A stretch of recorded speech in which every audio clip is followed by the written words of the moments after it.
Welcome to Seashore Songs, an evocative tale of lost love, hidden secrets, and renewed hope upon a wind-swept coastline.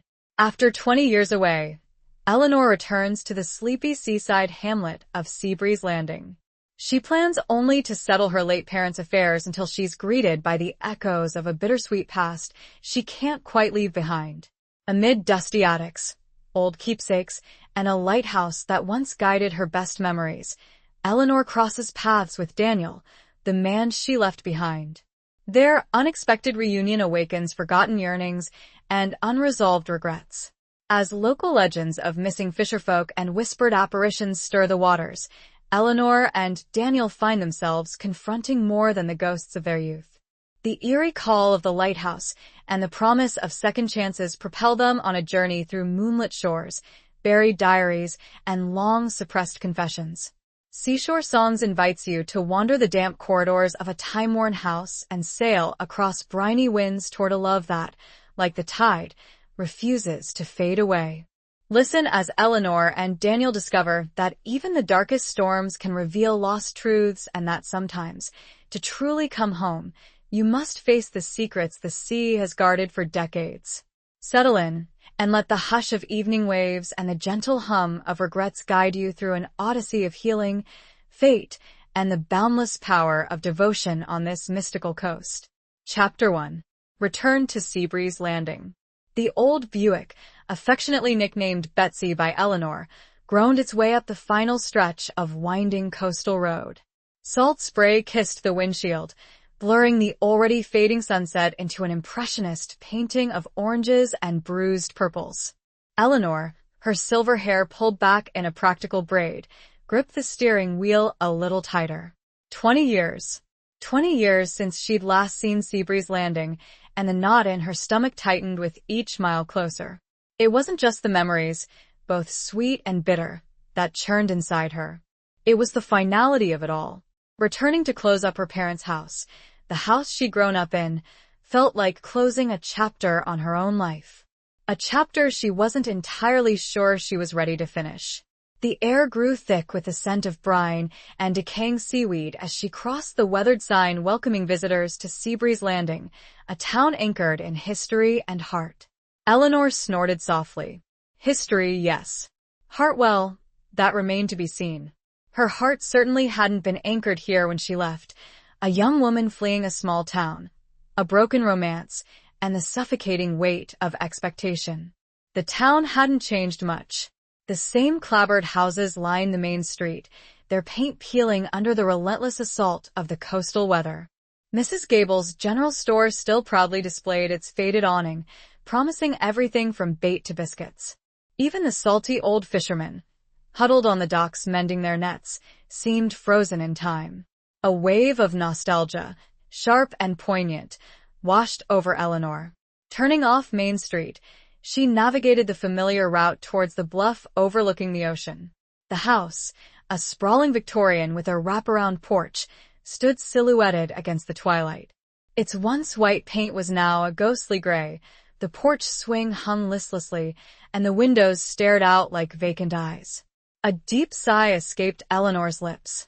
It looked even more forlorn than she remembered. Parking Betsy in the overgrown driveway, she cut the engine. The silence was almost deafening, broken only by the distant cry of a seagull and the rhythmic crash of waves against the shore. A shiver ran down her spine, and she wasn't sure if it was from the ocean breeze or something else entirely. Something unseen. Eleanor retrieved her suitcase from the trunk, the leather worn soft with age and countless journeys. As she walked towards the porch, she noticed a light flickering in the front window. Confusion creased her brow. She hadn't expected anyone. Her realtor, Mrs. Henderson, had assured her the house was empty, secured, and ready for her arrival. Hesitantly, she climbed the creaking steps onto the porch. The front door, its brass handle green with corrosion, was unlocked. Pushing it open, she stepped inside.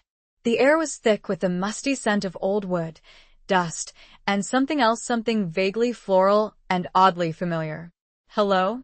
Eleanor called out, her voice echoing in the cavernous hallway. A figure emerged from the living room, bathed in the warm glow of a table lamp. A man. Tall, with broad shoulders and a head of thick, silver-streaked dark hair. He turned, and Eleanor's breath caught in her throat. It was him. Daniel? She whispered, hardly daring to believe her eyes. His face, etched with the lines of time and weather, broke into a slow, familiar smile. The same smile that had once made her heart flutter like a trapped bird. The same smile she had tried, and failed, to forget for the past 2 decades. Eleanor, he said, his voice a deep rumble that resonated through her very being. Welcome home. He stepped forward, and Eleanor found herself instinctively taking a step back. The years melted away, and she was suddenly 18 again, standing on this very porch, her heart pounding with a mixture of fear and exhilaration. Well, what are you doing here, Daniel? She stammered, her voice trembling. I thought you might need some help, he said, his eyes searching hers. Mrs. Henderson called. Said you were arriving tonight. I just wanted to make sure everything was all right. His explanation sounded plausible, but something in his eyes told her there was more to it than he was letting on. Something deeper, something hidden. I'm fine, she said, her voice regaining some of its strength. I can manage. Can you? He asked, his gaze unwavering. Can you really, Eleanor? After all this time? His words hung in the air, heavy with unspoken history. The unspoken history of their shared youth, their passionate romance, and their abrupt, painful separation. Eleanor looked around the familiar hallway, at the faded wallpaper and the worn floorboards. The house, once a symbol of her stifling small-town existence, now felt like a sanctuary, a place where she could finally confront the ghosts of her past. And Daniel, standing before her, was the biggest ghost of them all. Maybe not, she admitted, her voice barely a whisper. Daniel stepped closer, his hand reaching out to gently touch her arm. Eleanor flinched at the contact, the electricity of his touch sending a jolt through her. Let me help you, Eleanor, he said, his voice soft and pleading. Let me help you remember. As she looked into his eyes, she saw not just the man she had once loved, but also a stranger, a man who carried secrets of his own. Secrets that were somehow intertwined with the history of this house, this town, and perhaps even with the legend of the old lighthouse that stood sentinel on the cliffs overlooking the sea. Eleanor knew, with a certainty that chilled her to the bone, that her return to Seabreeze Landing was not just about settling her parents' estate. It was about confronting her past, facing her fears, and uncovering a truth that had been buried for far too long. And Daniel, the man who had once held her heart in his hands, was somehow at the center of it all. She felt a pull, like the moon controls the tide, drawing her in. And as she gazed into his eyes, she knew that she was home. But also, perhaps, that she was in terrible danger. He reached into his pocket and pulled out a small, tarnished silver key. I almost forgot, he said, his voice low. Your mother asked me to hold on to this for you. She said you'd know what it was for. Eleanor took the key, her fingers brushing against his. It was cold to the touch, and heavy, and etched with a symbol she didn't recognize. A symbol that seemed to hum with an energy of its own. She knew, instinctively, that this key held the answer to the mystery that had brought her back to Seabreeze Landing. The answer to the secrets buried within the old house, the secrets that Daniel was so desperately trying to protect. And, perhaps, the secret to unlocking her own heart. Chapter 2. Shadows in the Moonlight. The silver key felt heavy in Eleanor's palm, its strange symbol a stylized wave encircling a single, 5-pointed star pressing into her skin. She glanced from the key to Daniel, his expression unreadable in the soft lamplight. The air in the hallway seemed to thicken, charged with an unspoken tension that vibrated between them. What is it? Eleanor asked, her voice barely above a whisper. Daniel hesitated, his gaze flickering towards the darkened staircase. It's complicated, he said, his voice guarded. Your mother always had a fondness for unusual things. Unusual things? That was an understatement. Her mother, bless her soul, had been a collector of curiosities, a lover of folklore, and a believer in the unseen world. Eleanor had always dismissed it as harmless eccentricity, but now, holding this enigmatic key, she wondered if there was more to it than she had ever realized. Complicated how? She pressed, refusing to let him off the hook. What does this key open? Daniel sighed, running a hand through his already tousled hair. It opens the lighthouse, he finally admitted. The old lighthouse on Widow's Point. The lighthouse. The very place where she and Daniel had spent countless summer nights, sharing secrets and dreams under the watchful eye of the moon. A wave of bittersweet nostalgia washed over Eleanor, quickly followed by a prickle of unease. Why would her mother have given Daniel the key to the lighthouse, and why keep it hidden from Eleanor all these years? Why didn't you tell me? She demanded, her voice rising slightly. Why keep it a secret? I promised her I wouldn't, Daniel said, his eyes pleading. She said you weren't ready, that you needed to find your own way back to it. Back to what? Eleanor challenged, her frustration mounting. Back to the past? Back to the memories we buried here? Back to yourself, Daniel corrected, his voice soft but firm. Back to the part of you that you left behind when you left Seabreeze Landing. His words struck a chord within her, a truth she had been trying to ignore for decades. She had left a part of herself behind, a part that was inextricably linked to this town, this house, and this man. The lighthouse isn't safe, Eleanor, Daniel continued, his voice laced with concern. It's been abandoned for years. The structure is unstable, and there are stories. Stories? Eleanor echoed, her curiosity piqued despite her apprehension. What kind of stories? Old stories, Daniel said, his gaze shifting towards the window. Stories about the Seabreeze siren, about shipwrecks and lost souls, about a curse that haunts the coastline. Eleanor scoffed. Curses? You don't actually believe in that nonsense, do you, Daniel? I don't know what to believe anymore, Eleanor, he said, his voice low and troubled. I've seen things in this town, things I can't explain. He looked at her then, his eyes filled with a deep sadness that tugged at her heart. She wanted to reach out to him, to comfort him, but the weight of their shared history held her back. I'm going to the lighthouse, Eleanor announced, her voice firm despite her trembling hands. I need to see it for myself. I need to understand why my mother wanted me to have this key. Daniel sighed, his shoulders slumping in defeat. I knew you'd say that, he said, a hint of resignation in his voice. Then I'm going with you. I can't let you go there alone. I don't need you to protect me, Daniel, Eleanor retorted, her pride bristling at his offer. Maybe not, he conceded, but I need to be there. For myself. For her. He didn't elaborate on who her was, but Eleanor suspected it was her mother, a woman who had clearly held a significant influence over Daniel's life, even after Eleanor had left. Fine, Eleanor agreed, relenting. But I'm going tomorrow. I need to rest, to settle in. And I need to figure out what to do with this house. I'll help you, Daniel offered, his voice sincere. I know all the local contractors, the best people to handle the repairs. Eleanor hesitated. Accepting his help would mean letting him back into her life, reopening old wounds, and confronting feelings she had tried so hard to suppress.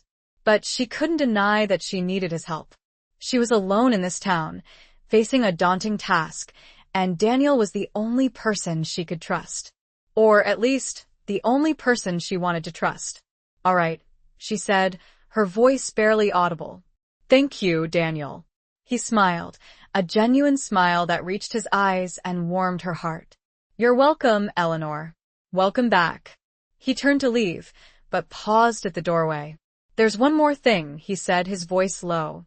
You should know that the house isn't empty. Eleanor's blood ran cold. What do you mean? She asked, her voice trembling. I mean, Daniel said, his gaze fixed on the shadows that danced in the corners of the hallway, that you're not alone here. He left without another word, leaving Eleanor standing in the hallway, the silver key clutched tightly in her hand. The house creaked around her, the wind howled outside, and the shadows seemed to deepen, swirling and shifting like restless spirits. She suddenly felt a presence, a coldness that brushed against her skin, raising goosebumps on her arms. It was as if she were being watched, scrutinized by unseen eyes. She whirled around, searching the darkness, but saw nothing. "Who's there?" she called out, her voice echoing in the empty house. Silence. Only the creaking of the floorboards and the whispering of the wind. Eleanor shivered, her heart pounding in her chest. Daniel was right. She wasn't alone. Something was in the house with her. Something supernatural. She retreated into the living room, turning on every lamp she could find, filling the space with a warm, comforting glow. But even in the light, she couldn't shake the feeling of being watched. She sat down on the worn sofa, the springs groaning beneath her weight.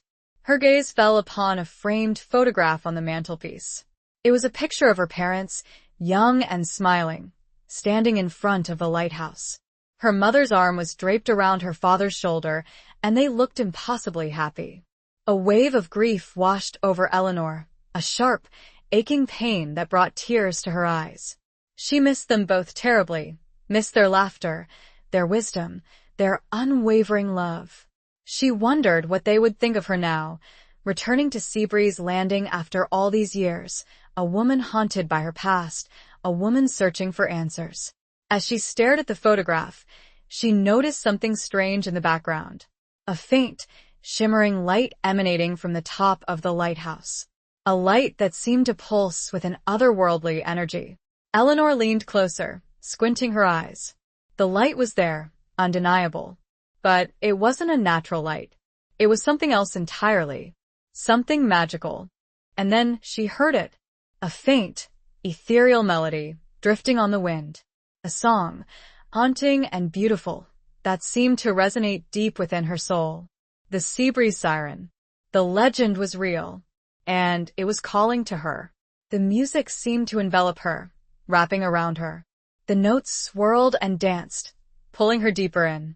She closed her eyes and listened, her heart aching with a longing she couldn't explain. The song spoke of love, of loss, of hope, of redemption.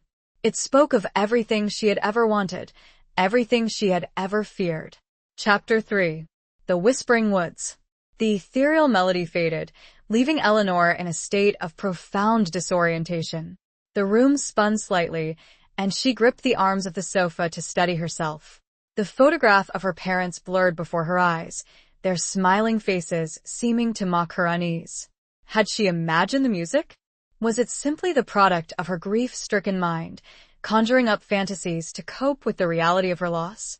She shook her head, trying to clear the fog that clouded her thoughts. No, she hadn't imagined it. The music had been real as the cold draft that snaked through the room, as real as the prickling sensation on the back of her neck. The Seabreeze siren, the curse, the whispers of the wind, it was all connected, a tapestry of the supernatural woven into the very fabric of Seabreeze Landing. Rising from the sofa, Eleanor resolved to explore the house. She couldn't simply sit and wait for the unseen forces to reveal themselves. She needed to take control, to understand the secrets hidden within these walls. Armed with a flashlight from her suitcase, she ventured into the darkened hallway, her footsteps echoing in the unsettling silence. The air grew colder as she ascended the staircase, each creaking step a testament to the house's age and the weight of its history. The upstairs hallway was lined with closed doors, each leading to a room filled with memories. Her childhood bedroom, with its faded wallpaper and lingering scent of lavender. Her parents' bedroom, with its imposing four-poster bed and the faint aroma of her father's pipe tobacco. The guest room, rarely used but always meticulously maintained. Eleanor hesitated before each door, a wave of apprehension washing over her. She knew that opening these doors would mean confronting her past, revisiting moments of joy and sorrow that she had long tried to suppress. But she couldn't turn back now. She had to see it through. She started with her childhood bedroom. The door creaked open, revealing a space frozen in time. Her old teddy bear sat perched on the bed, its fur matted and worn. Posters of her teenage idols still adorned the walls, their youthful faces a stark contrast to her own reflection in the dusty mirror. A bittersweet smile touched Eleanor's lips. This room held so many memories, so many dreams. It was here that she had first fallen in love with Daniel, sharing whispered secrets under the covers, their hearts pounding with youthful passion. It was also here that she had experienced her first heartbreak, the pain of their separation so raw and visceral that it had driven her to flee Seabreeze Landing. As she wandered through the room, her fingers trailing over familiar objects, she felt a presence, a gentle warmth that enveloped her like a comforting embrace. It was as if her younger self was still here, watching over her, urging her to find happiness again. But the warmth was fleeting, quickly replaced by a chilling coldness that sent shivers down her spine. The air grew heavy, and the shadows seemed to deepen, swirling and shifting like restless spirits. Eleanor felt a pressure in her chest, a suffocating weight that made it difficult to breathe. She turned to leave, but the door slammed shut, trapping her inside. Panic surged through her veins, and she frantically tried to open the door, but it wouldn't budge. It was as if an unseen force was holding it shut. "Hello?" she called out, her voice trembling. "Is anyone there?" Silence. Only the creaking of the house and the howling of the wind. Eleanor pressed her ear against the door, listening intently. She could hear whispers, faint and indistinct, like the rustling of leaves in the wind. But the whispers weren't coming from outside. They were coming from within the room. She turned around, searching the darkness, her flashlight beam dancing across the walls. The whispers grew louder, closer, until they seemed to surround her, filling her head with a cacophony of voices. "Leave," they whispered. "Go away. This is not your home." Eleanor recoiled in fear, her heart pounding in her chest. The whispers were malevolent, filled with a hatred that chilled her to the bone. She knew, without a doubt, that she was not welcome here. Suddenly, the room began to shake, the walls vibrating with an unnatural force. The furniture rattled, the posters fell from the walls, and the teddy bear tumbled from the bed. Eleanor stumbled, struggling to maintain her balance as the room threatened to collapse around her. She screamed, her voice lost in the chaos. She was trapped, helpless, at the mercy of whatever malevolent force had taken hold of the house. Just as she thought she would succumb to the terror, the shaking stopped. The whispers faded, the pressure in her chest lifted, and the door flew open. Eleanor stumbled out of the room, gasping for air. She didn't stop to look back, didn't stop to think. She simply ran, fleeing down the hallway, down the staircase, out of the house and into the night. The cool night air filled her lungs, washing away the suffocating fear. She stood on the porch, trembling, her flashlight beam shaking in her hand. The house loomed behind her, dark and menacing, its windows staring out like vacant eyes. She knew that she couldn't stay here. Not tonight. Not after what had just happened. She needed to get away, to clear her head, to figure out what to do next. Grabbing her keys from her pocket, she stumbled towards Betsy, fumbling with the lock. As she slid behind the wheel, she noticed a figure standing at the edge of the woods that bordered the property. A tall, dark figure, shrouded in shadow. Eleanor squinted, trying to make out the figure's features, but it was too dark. All she could see were two glowing eyes, watching her with an intense, unnerving gaze. Fear gripped her once more, and she slammed her foot on the accelerator, sending Betsy screeching down the driveway and onto the coastal road. She didn't look back, didn't dare to. She simply drove, her heart pounding in her chest, the image of those glowing eyes seared into her mind. She drove for miles, until she reached the town of Port Blossom, a neighboring community a few miles south of Seabreeze Landing. She pulled into the parking lot of a small motel, the only sign of life in the deserted town. Checking into a room, she collapsed on the bed, exhausted and terrified. She knew that she couldn't run forever. She had to face the darkness that had taken hold of Seabreeze Landing. But she couldn't do it alone. She reached for the phone on the nightstand and dialed Daniel's number. He answered on the second ring, his voice filled with concern. "Eleanor? What's wrong? Where are you? I need your help." "Daniel," she said, her voice trembling. "I need you to believe me. The house, it's haunted." There was a long pause on the other end of the line. Eleanor held her breath, waiting for his response. I believe you, Eleanor, he said finally, his voice low and serious. I'll be there in the morning. We'll face this together. Relief washed over Eleanor, a wave of gratitude that brought tears to her eyes. She wasn't alone. Daniel was coming, and together, they would unravel the mysteries of Seabreeze Landing and confront the darkness that threatened to consume them all. But as she hung up the phone, she wondered if even Daniel could save her from what awaited her in the whispering woods. She turned the bedside lamp off and whispered, "Please protect me," before falling into a troubled, dream-filled sleep. And as she listened, she knew that her journey to Seabreeze Landing was far from over.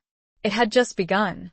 The house may have been her parents', but it was as if some other entity was there too, one not quite of this world. And she was not even sure she would survive the night. Chapter 4. Whispers from the Lighthouse Keeper. The morning sun, pale and watery, filtered through the motel curtains, casting long shadows across the room.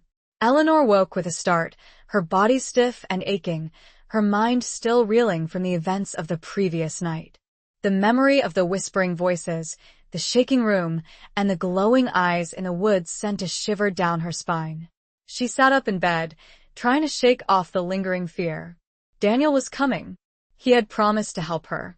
But even with his support, she couldn't shake the feeling that she was walking into a trap, that something terrible awaited her in Seabreeze Landing. After a quick shower and a cup of lukewarm coffee from the motel lobby, Eleanor checked out and drove back towards Seabreeze Landing. The coastal road seemed different this morning, the familiar scenery tinged with an ominous air. The ocean waves crashed against the shore with a relentless fury, and the wind howled through the trees like a mournful cry. As she approached the town, she saw Daniel waiting for her at the entrance, leaning against his old pickup truck. He looked older than she remembered, his face etched with worry lines, but his eyes still held the same warmth and compassion that had drawn her to him so many years ago. "Eleanor," he said, his voice filled with relief as she pulled up beside him. "Are you all right? What happened last night?" She recounted the events of the previous evening, her voice trembling as she described the whispering voices and the shaking room. Daniel listened intently, his brow furrowed with concern. "I told you the house wasn't safe," he said, his voice grave. "There's something wrong there. Something evil." "I know," Eleanor said, her voice barely audible. "But I need to understand why. Why is this happening? What does it all mean?" "The answer lies in the lighthouse," Daniel said, his gaze fixed on the distant structure that stood sentinel on Widow's Point. "Your mother believed that the lighthouse held the key to everything." But why? Eleanor asked, her frustration mounting. "What's so special about the lighthouse?"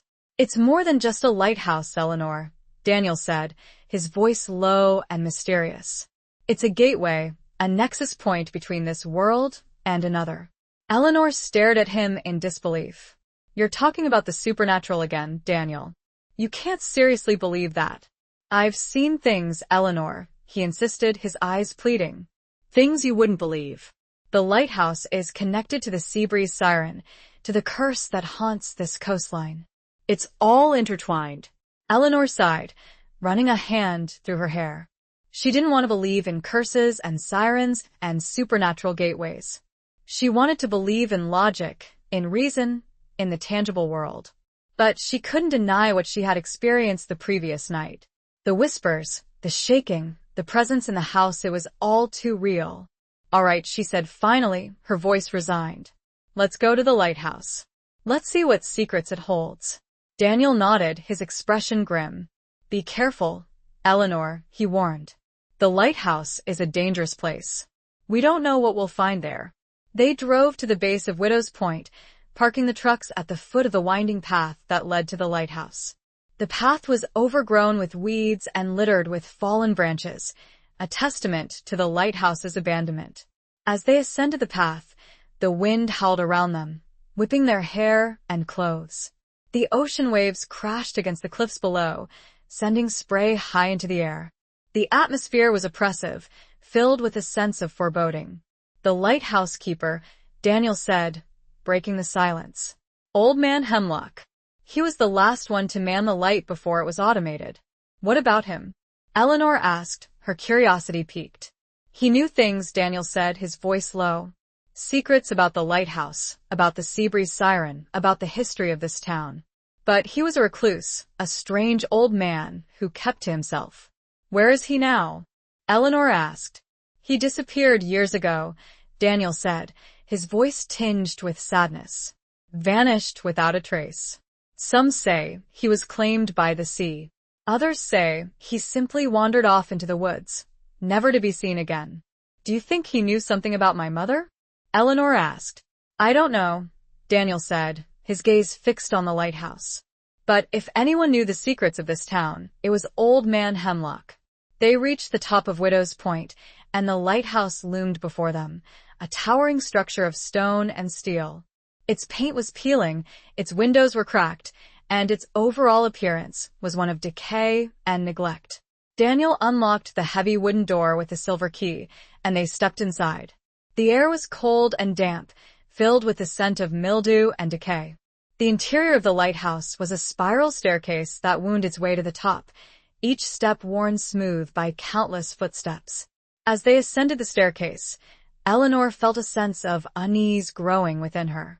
The air grew colder, the shadows deepened, and she could hear whispers, faint and indistinct, like the voices of the dead. Do you hear that? She asked Daniel, her voice trembling. Hear what? He asked, his brow furrowed with confusion. The whispers, Eleanor said. Can't you hear them? Daniel listened intently, but shook his head. I don't hear anything, Eleanor. It's just the wind. Eleanor didn't believe him. She knew that the whispers were real, that they were coming from within the lighthouse, from within the walls themselves.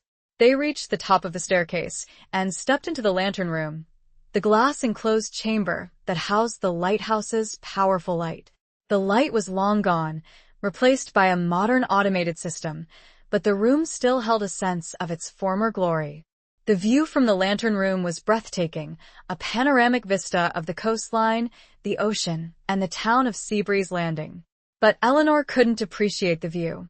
She was too focused on the whispers, which were now louder, clearer, more insistent. Leave, they whispered. Go away. This is not your place. Eleanor clutched her head, trying to block out the voices. Who are you? She cried out. What do you want? The whispers grew louder, more menacing. We are the guardians of this place, they whispered. We are the protectors of the Seabreeze siren. And we will not allow you to desecrate this sacred ground. Suddenly, the lantern room began to shake, the glass windows rattling in their frames. The air grew colder, and a dark mist began to swirl around them, obscuring the view. We have to get out of here, Daniel shouted, grabbing Eleanor's arm. It's too dangerous. They turned to flee, but the door to the staircase slammed shut, trapping them inside. The whispers grew louder, more insistent, and the dark mist swirled around them, suffocating them. Eleanor felt a presence, a cold, malevolent presence, looming over her. She knew that they were not alone in the lighthouse. Something else was there with them. Something ancient, something powerful, something evil. And then she saw it.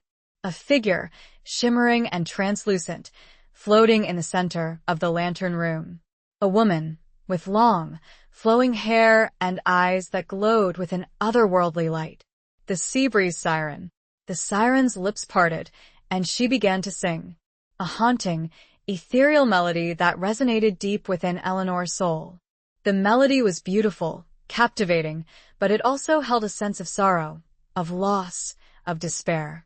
It was the song of a broken heart, the cry of a lost soul. Eleanor felt herself drawn to the siren, compelled to listen to her song. She wanted to reach out to her, to comfort her, to tell her that she understood her pain. But Daniel grabbed her arm, pulling her back. Don't listen to her, Eleanor, he shouted. She's trying to lure you in. She's trying to claim your soul. Eleanor shook her head, trying to resist the siren's call. But the music was too strong, too alluring. She felt herself slipping away, losing control. Suddenly, Daniel pulled out a small, silver whistle from his pocket. He put it to his lips and blew a sharp, piercing note. The siren shrieked, a sound so high-pitched and ear-splitting that Eleanor clutched her head in pain. The dark mist dissipated, the lantern room stopped shaking, and the door to the staircase flew open. Daniel grabbed Eleanor's arm and dragged her out of the lantern room, down the staircase, and out of the lighthouse. They didn't stop running until they reached the base of Widow's Point, collapsing on the ground, gasping for air. Eleanor looked back at the lighthouse, her heart pounding in her chest. The siren was gone, but her song still lingered in the air, a haunting reminder of the darkness that had taken hold of Seabreeze Landing. What was that? She asked Daniel, her voice trembling. What just happened? We saw the Seabreeze siren, Daniel said, his voice grave. She's real, Eleanor. And she's dangerous. But why? Eleanor asked. What does she want? She wants to be free, Daniel said. She's been trapped in the lighthouse for centuries, bound to the coastline by the curse. She wants someone to release her, to break the spell. And how do we do that? Eleanor asked. Daniel looked at her, his eyes filled with a mixture of fear and determination. I don't know, he said. But we have to find a way. Before it's too late. She tried to enthrall you, and she may try again. He looked at her solemnly. I've kept you from something, he said. Old Man Hemlock left a journal, the last time I saw him. I kept it hidden, afraid of what it would unleash. Eleanor stared at Daniel, her mind reeling. The lighthouse, the siren, the curse, and the whispers from the keeper. Now everything was starting to converge and become more horrifying than she could have possibly imagined. Chapter 5. Unearthing Secrets in Dusty Attics. The revelation of Old Man Hemlock's journal hung in the air between them, heavy with unspoken questions and looming dread. Eleanor stared at Daniel, a whirlwind of emotions churning within her disbelief, anger, and a desperate yearning for answers. You kept this from me? She finally managed, her voice tight with suppressed emotion. All this time you knew there was a journal, and you didn't tell me? Daniel's gaze fell to the ground, his shoulders slumping with remorse. I was trying to protect you, Eleanor, he said, his voice barely audible. I knew what was in that journal, the secrets it contained. I didn't want to drag you into this mess. This mess? Eleanor repeated, her voice laced with sarcasm. Daniel, my parents are dead, my childhood home is haunted, and I just came face to face with a mythical siren in a dilapidated lighthouse. I think I'm already pretty deep in the mess. Daniel looked up at her, his eyes filled with a mixture of sadness and understanding. I know, he said softly. And I'm sorry. But you need to understand. This journal is dangerous. It contains information that could unleash forces we can't control. I don't care, Eleanor retorted, her voice hardening with determination. I need to know the truth.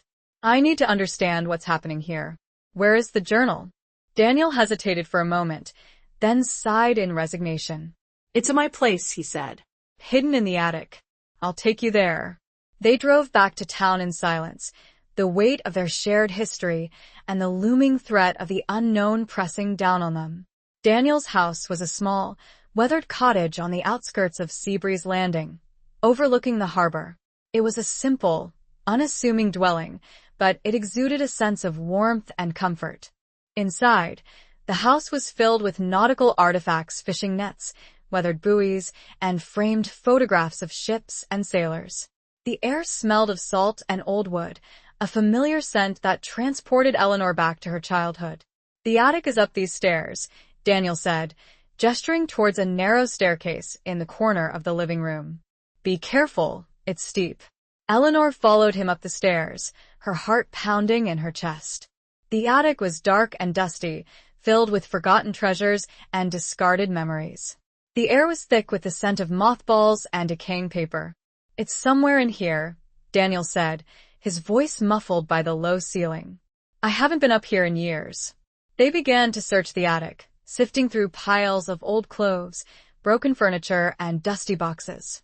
The silence was broken only by the creaking of the floorboards and the rustling of the wind. As Eleanor rummaged through a trunk filled with old photographs, she came across a picture of Daniel, young and handsome, standing beside her at the lighthouse. They were both smiling, their faces filled with youthful hope and optimism. A wave of bittersweet nostalgia washed over Eleanor, a reminder of the love they had once shared, the dreams they had once held. She wondered what had gone wrong, what had caused them to drift apart. "I found it," Daniel said, his voice breaking through her reverie. Eleanor turned to see him holding a small, leather-bound journal. It was old and worn, its pages yellowed and brittle. "This is it," Daniel said, his voice grave. Old Man Hemlock's journal. They sat down on a dusty trunk, the journal resting between them. Eleanor hesitated for a moment, then reached out and opened the cover. The first page was filled with Hemlock's spidery handwriting, a mixture of factual observations and cryptic pronouncements. "The lighthouse is more than just a beacon," he had written. "It is a conduit, a bridge between worlds. The Seabreeze siren is not a myth, but a prisoner, bound to this coastline by an ancient curse. The key to her freedom lies within the lighthouse, but unlocking it will unleash a power that could destroy us all." Eleanor read on, her heart pounding in her chest. Hemlock's journal was filled with tales of shipwrecks, lost souls, and supernatural occurrences. He wrote of encounters with the Seabreeze siren, of her haunting melody and her desperate pleas for freedom. "The curse can only be broken by true love," Hemlock had written. "But the path to true love is fraught with danger. The siren's enemies will stop at nothing to keep her imprisoned, to maintain the balance of power." As Eleanor turned the pages, she came across a passage that made her blood run cold. "The key to unlocking the siren's prison lies in a silver locket," Hemlock had written. "A locket that was lost at sea, but will one day return. The locket is marked with the symbol of the wave and the star, a symbol that represents the eternal bond between the sea and the sky." Eleanor gasped, her hand flying to her chest. She remembered the silver key that her mother had given to Daniel, the key that opened the lighthouse. It was etched with the symbol of the wave and the star. "The key," she whispered, her voice trembling. "The key opens the locket." Daniel stared at her in disbelief. "The locket?" he repeated. "But the locket was lost at sea. It's been gone for centuries." "Maybe not," Eleanor said, her mind racing. "Maybe it's still out there. Maybe it's waiting to be found." She looked back at the journal, searching for more clues. Hemlock had written about the locket's history, its origins in a tragic love story between a sailor and a siren. "The sailor gave the locket to the siren as a token of his love," Hemlock had written. "But their love was forbidden, and they were both punished for their transgression. The sailor was lost at sea, and the siren was imprisoned in the lighthouse." Eleanor felt a pang of sympathy for the siren, for her tragic fate. She had been punished for loving someone, for daring to defy the rules of her world. "We have to find the locket," Eleanor said, her voice filled with determination. "We have to help the siren break the curse." "But how?" Daniel asked. "Where do we even begin to look?" "I don't know," Eleanor admitted. "But I have a feeling the answer lies in the past. We need to learn more about the siren's story, about the sailor who loved her. We need to uncover the secrets of Seabreeze Landing." They spent the rest of the day poring over Hemlock's journal, piecing together the fragments of the siren's history.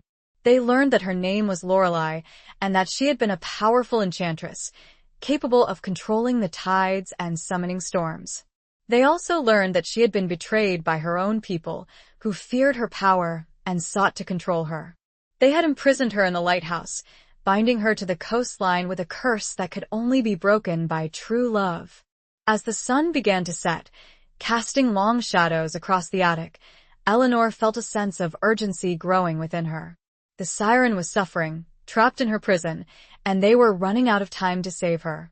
"We need to talk to someone who knows this town's history," Eleanor said. "Someone who remembers the old stories." "There's only one person I can think of," Daniel said. "Old Maggie at the Seabreeze Inn. She's lived here her whole life. If anyone knows about Lorelei, it's her." Eleanor nodded, her expression determined. "Then let's go talk to old Maggie. Let's see what secrets she can tell us." As they left the attic, Eleanor couldn't shake the feeling that they were being watched. The air seemed to grow colder, and the shadows seemed to deepen. She glanced back at the journal, lying open on the dusty trunk, and a shiver ran down her spine. She didn't know what dangers lay ahead, but she knew that she had to face them. For Lorelei, for Seabreeze Landing, and for herself. She had to break the curse, even if it meant confronting the darkest secrets of her past.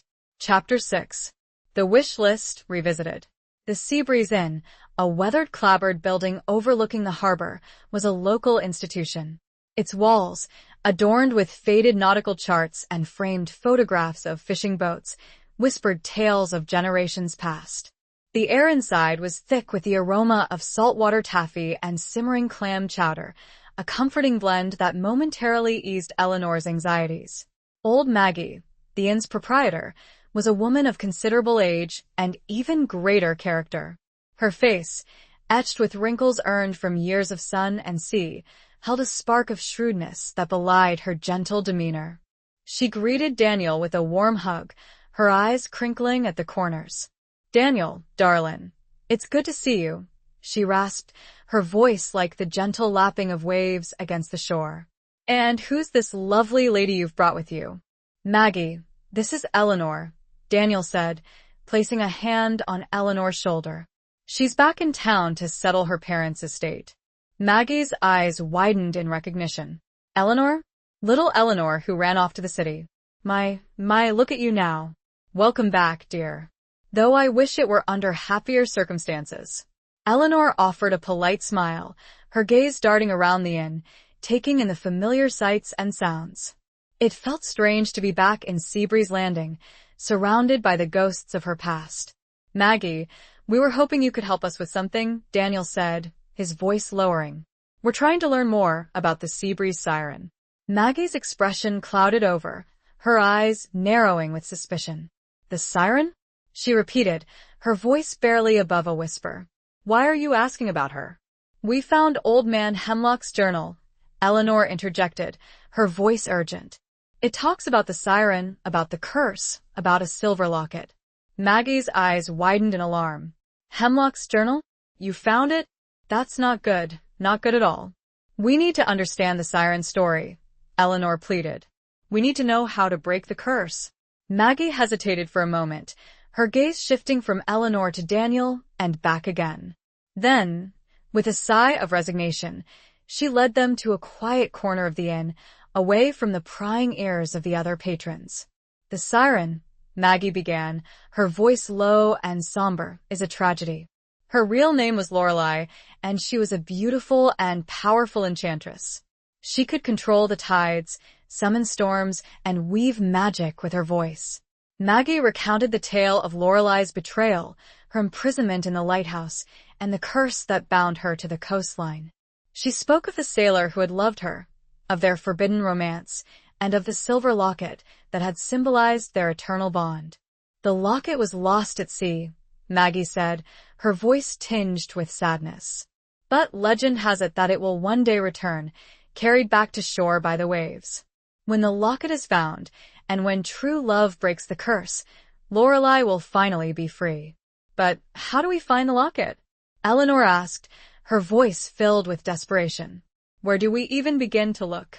Maggie shook her head. "I don't know, dear. The sea is vast and the locket could be anywhere. But I do know one thing. The lighthouse is the key.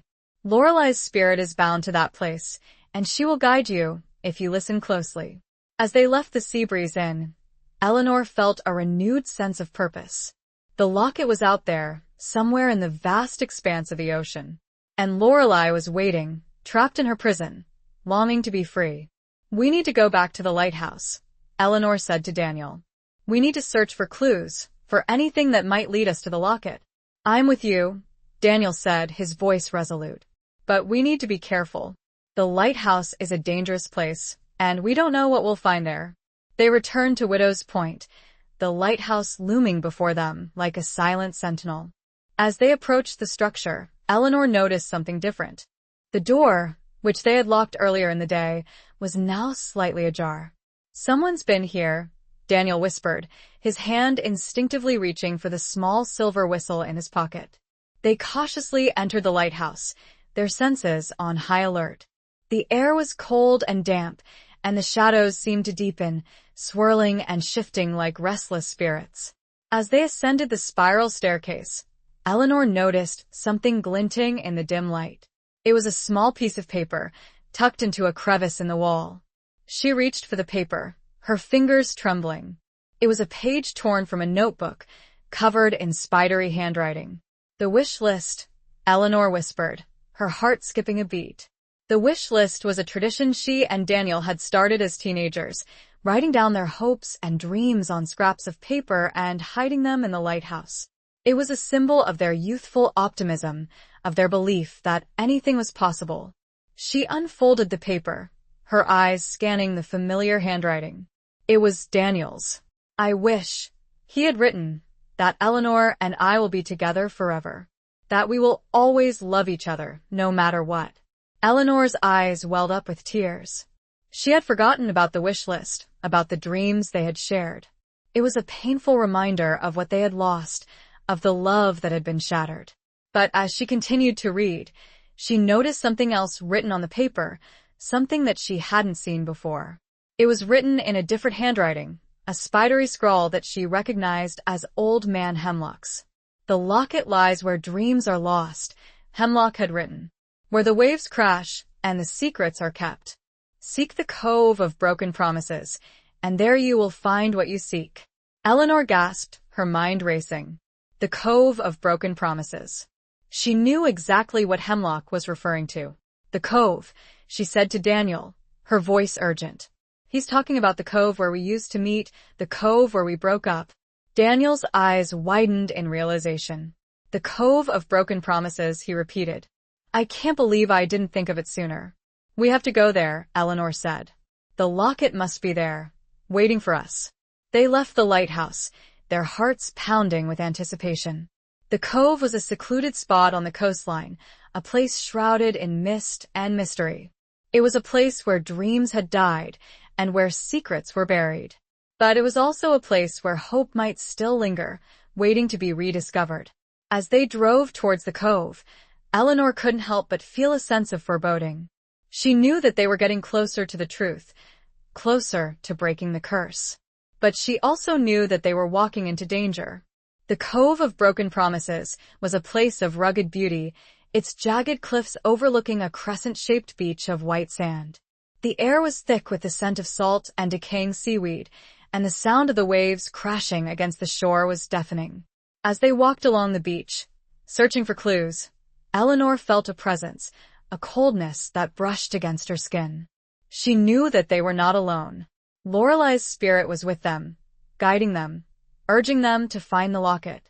Suddenly, Daniel stopped, his gaze fixed on a rocky outcrop at the far end of the beach. "Look," he said, pointing towards a small, silver object glinting in the sunlight. "Is that it?" Eleanor followed his gaze, her heart leaping with excitement. It was a locket, lying half buried in the sand. A silver locket, etched with the symbol of the wave and the star. They rushed towards the locket, their hands trembling with anticipation. As Eleanor reached down to pick it up, she heard a voice, a haunting, ethereal voice that seemed to come from the depths of the ocean. "Do not touch it," the voice whispered. "It is not yours to take." Eleanor froze, her hand hovering above the locket. She looked around, searching for the source of the voice, but saw nothing. "Who's there?" She cried out, her voice trembling. "Show yourself." The voice laughed, a chilling, malevolent laugh that sent shivers down Eleanor's spine. "You cannot see me," the voice said, "but I can see you, and I know what you seek. The locket will not bring you happiness. It will only bring you pain." Suddenly, the ground began to shake, the waves crashing against the shore with renewed fury. A dark mist began to swirl around them, obscuring the view. "Leave this place," the voice commanded. "Turn back now, or face the consequences." Eleanor stared at the locket, her mind racing. She knew that it was dangerous, that it could bring them pain. But she couldn't turn back now. She had come too far. Ignoring the voice, she reached down and picked up the locket. As her fingers closed around it, a jolt of electricity surged through her body. The world around her dissolved into a swirling vortex of light and shadow, and the voice screamed in fury. She knew that the journey had just begun, and it had become more dangerous than she could ever have imagined. Chapter 7. A stormy night, a shared confession. The surge of energy that coursed through Eleanor upon touching the locket left her momentarily disoriented. The cove of broken promises seemed to ripple around her, the crashing waves echoing the frantic beat of her heart. The disembodied voice, laced with fury, still reverberated in her mind, a chilling reminder of the forces she and Daniel were now confronting. "Eleanor, are you all right?" Daniel's voice cut through the haze, his hand gripping her arm with concern. She blinked, focusing on his worried face. The world slowly snapped back into focus, the dark mist receding like a tide pulling away from the shore. I think so," she stammered, her voice trembling. "I felt something, like a jolt of electricity." She held up the locket, its silver surface gleaming in the fading light. It was surprisingly heavy, its intricate carvings of waves and stars cool against her palm. "What do we do now?" Daniel asked, his gaze darting nervously around the cove.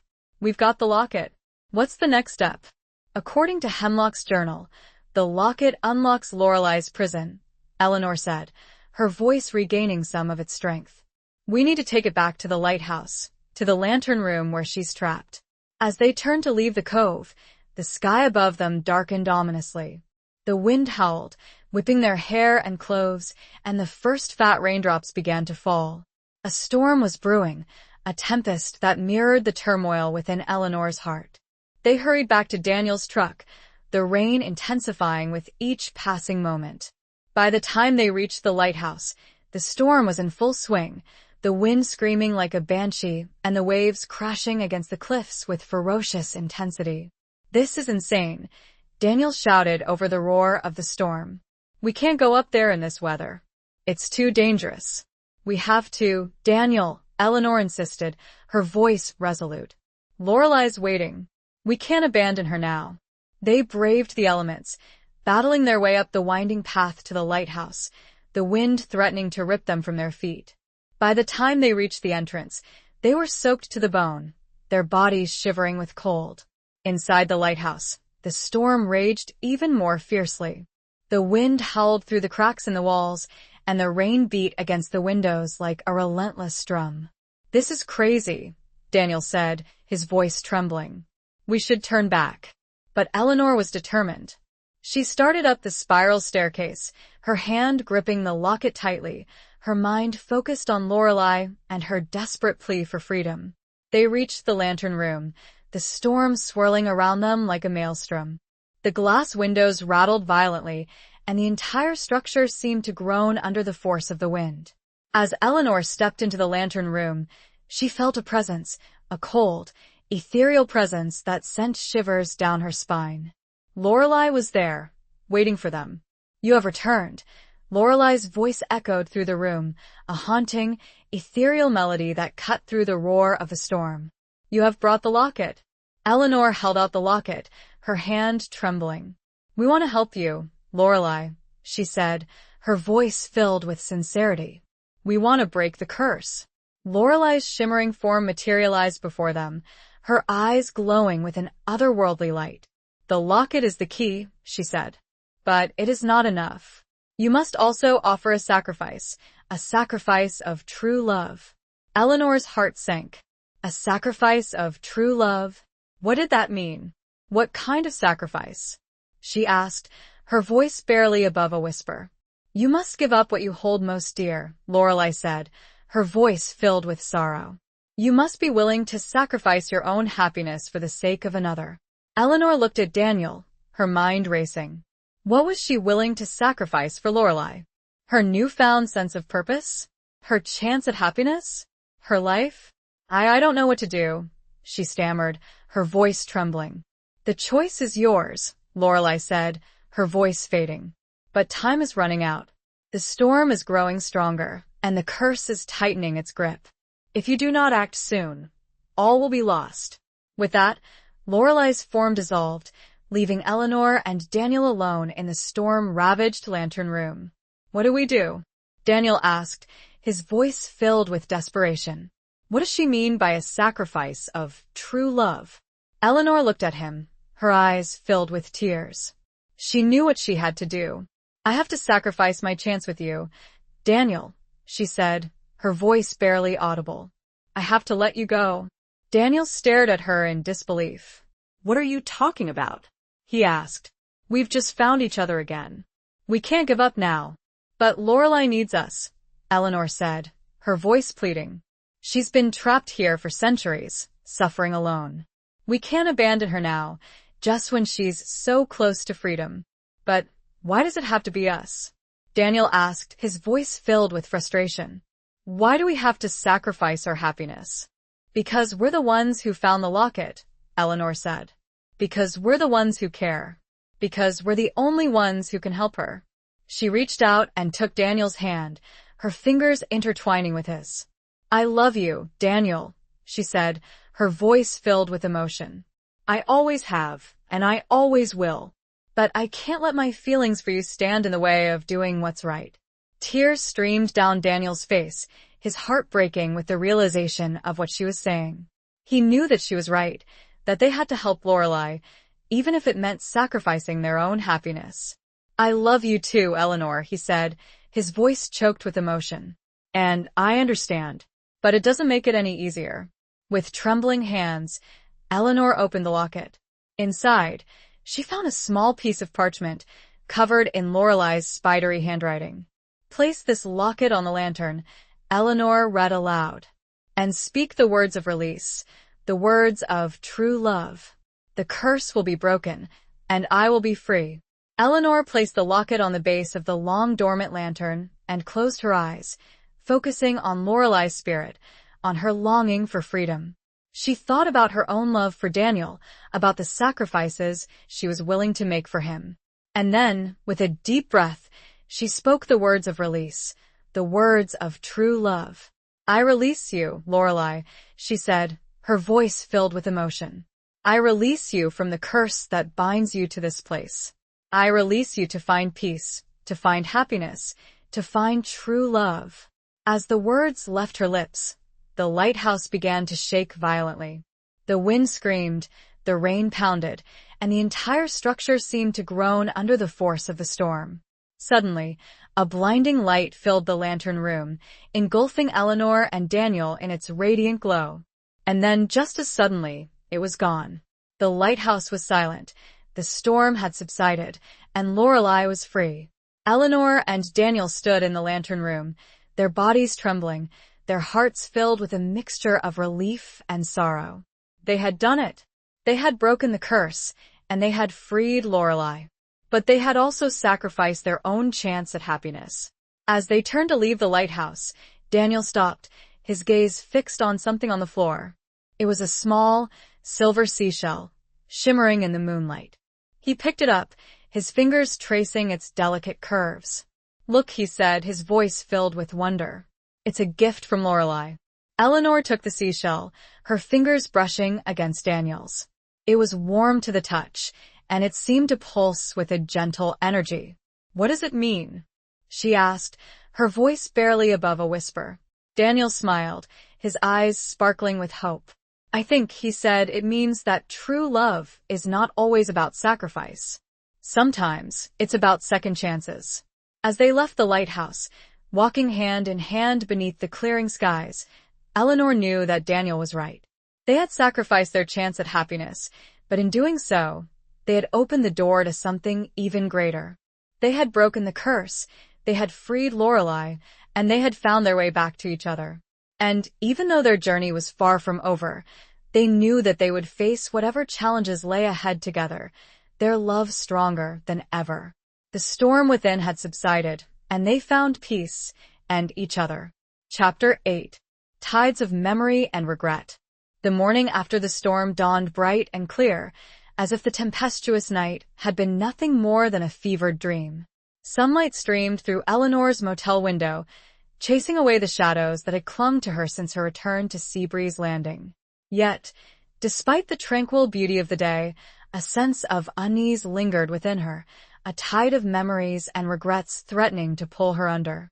She rose from bed, her body stiff and aching, and gazed out at the ocean. The waves, now gentle and rhythmic, seemed to whisper Lorelei's name, a haunting reminder of the sacrifices made and the curse broken. Eleanor knew that freeing the siren had been the right thing to do, but the cost had been steep, the potential loss of her rekindled romance with Daniel. After a quick breakfast at the motel's diner, Eleanor drove back to Seabreeze Landing, the image of Daniel's hopeful smile replaying in her mind. He had seemed so optimistic, so convinced that Lorelei's gift of the seashells signaled a second chance for them. But Eleanor couldn't shake the feeling that their reunion was too good to be true, that the tides of fate would soon pull them apart once more. As she approached her parents' house, she noticed Daniel waiting for her on the porch, a toolbox at his feet. He looked up as she pulled into the driveway, his eyes sparkling with warmth and affection. "Good morning," he said, his voice filled with cheer. "I thought I'd get started on some of the repairs. This old house needs a lot of work." Eleanor forced a smile, her heart aching with a mixture of love and apprehension. "You don't have to do that, Daniel," she said. "I can hire someone." "I want to, Eleanor," he insisted. "Besides, I'm pretty good with my hands. My dad taught me everything I know." He gestured towards a toolbox, his expression filled with pride. "I figured I'd start with the porch. It's in pretty bad shape." Eleanor watched as he set to work, his movements and efficient.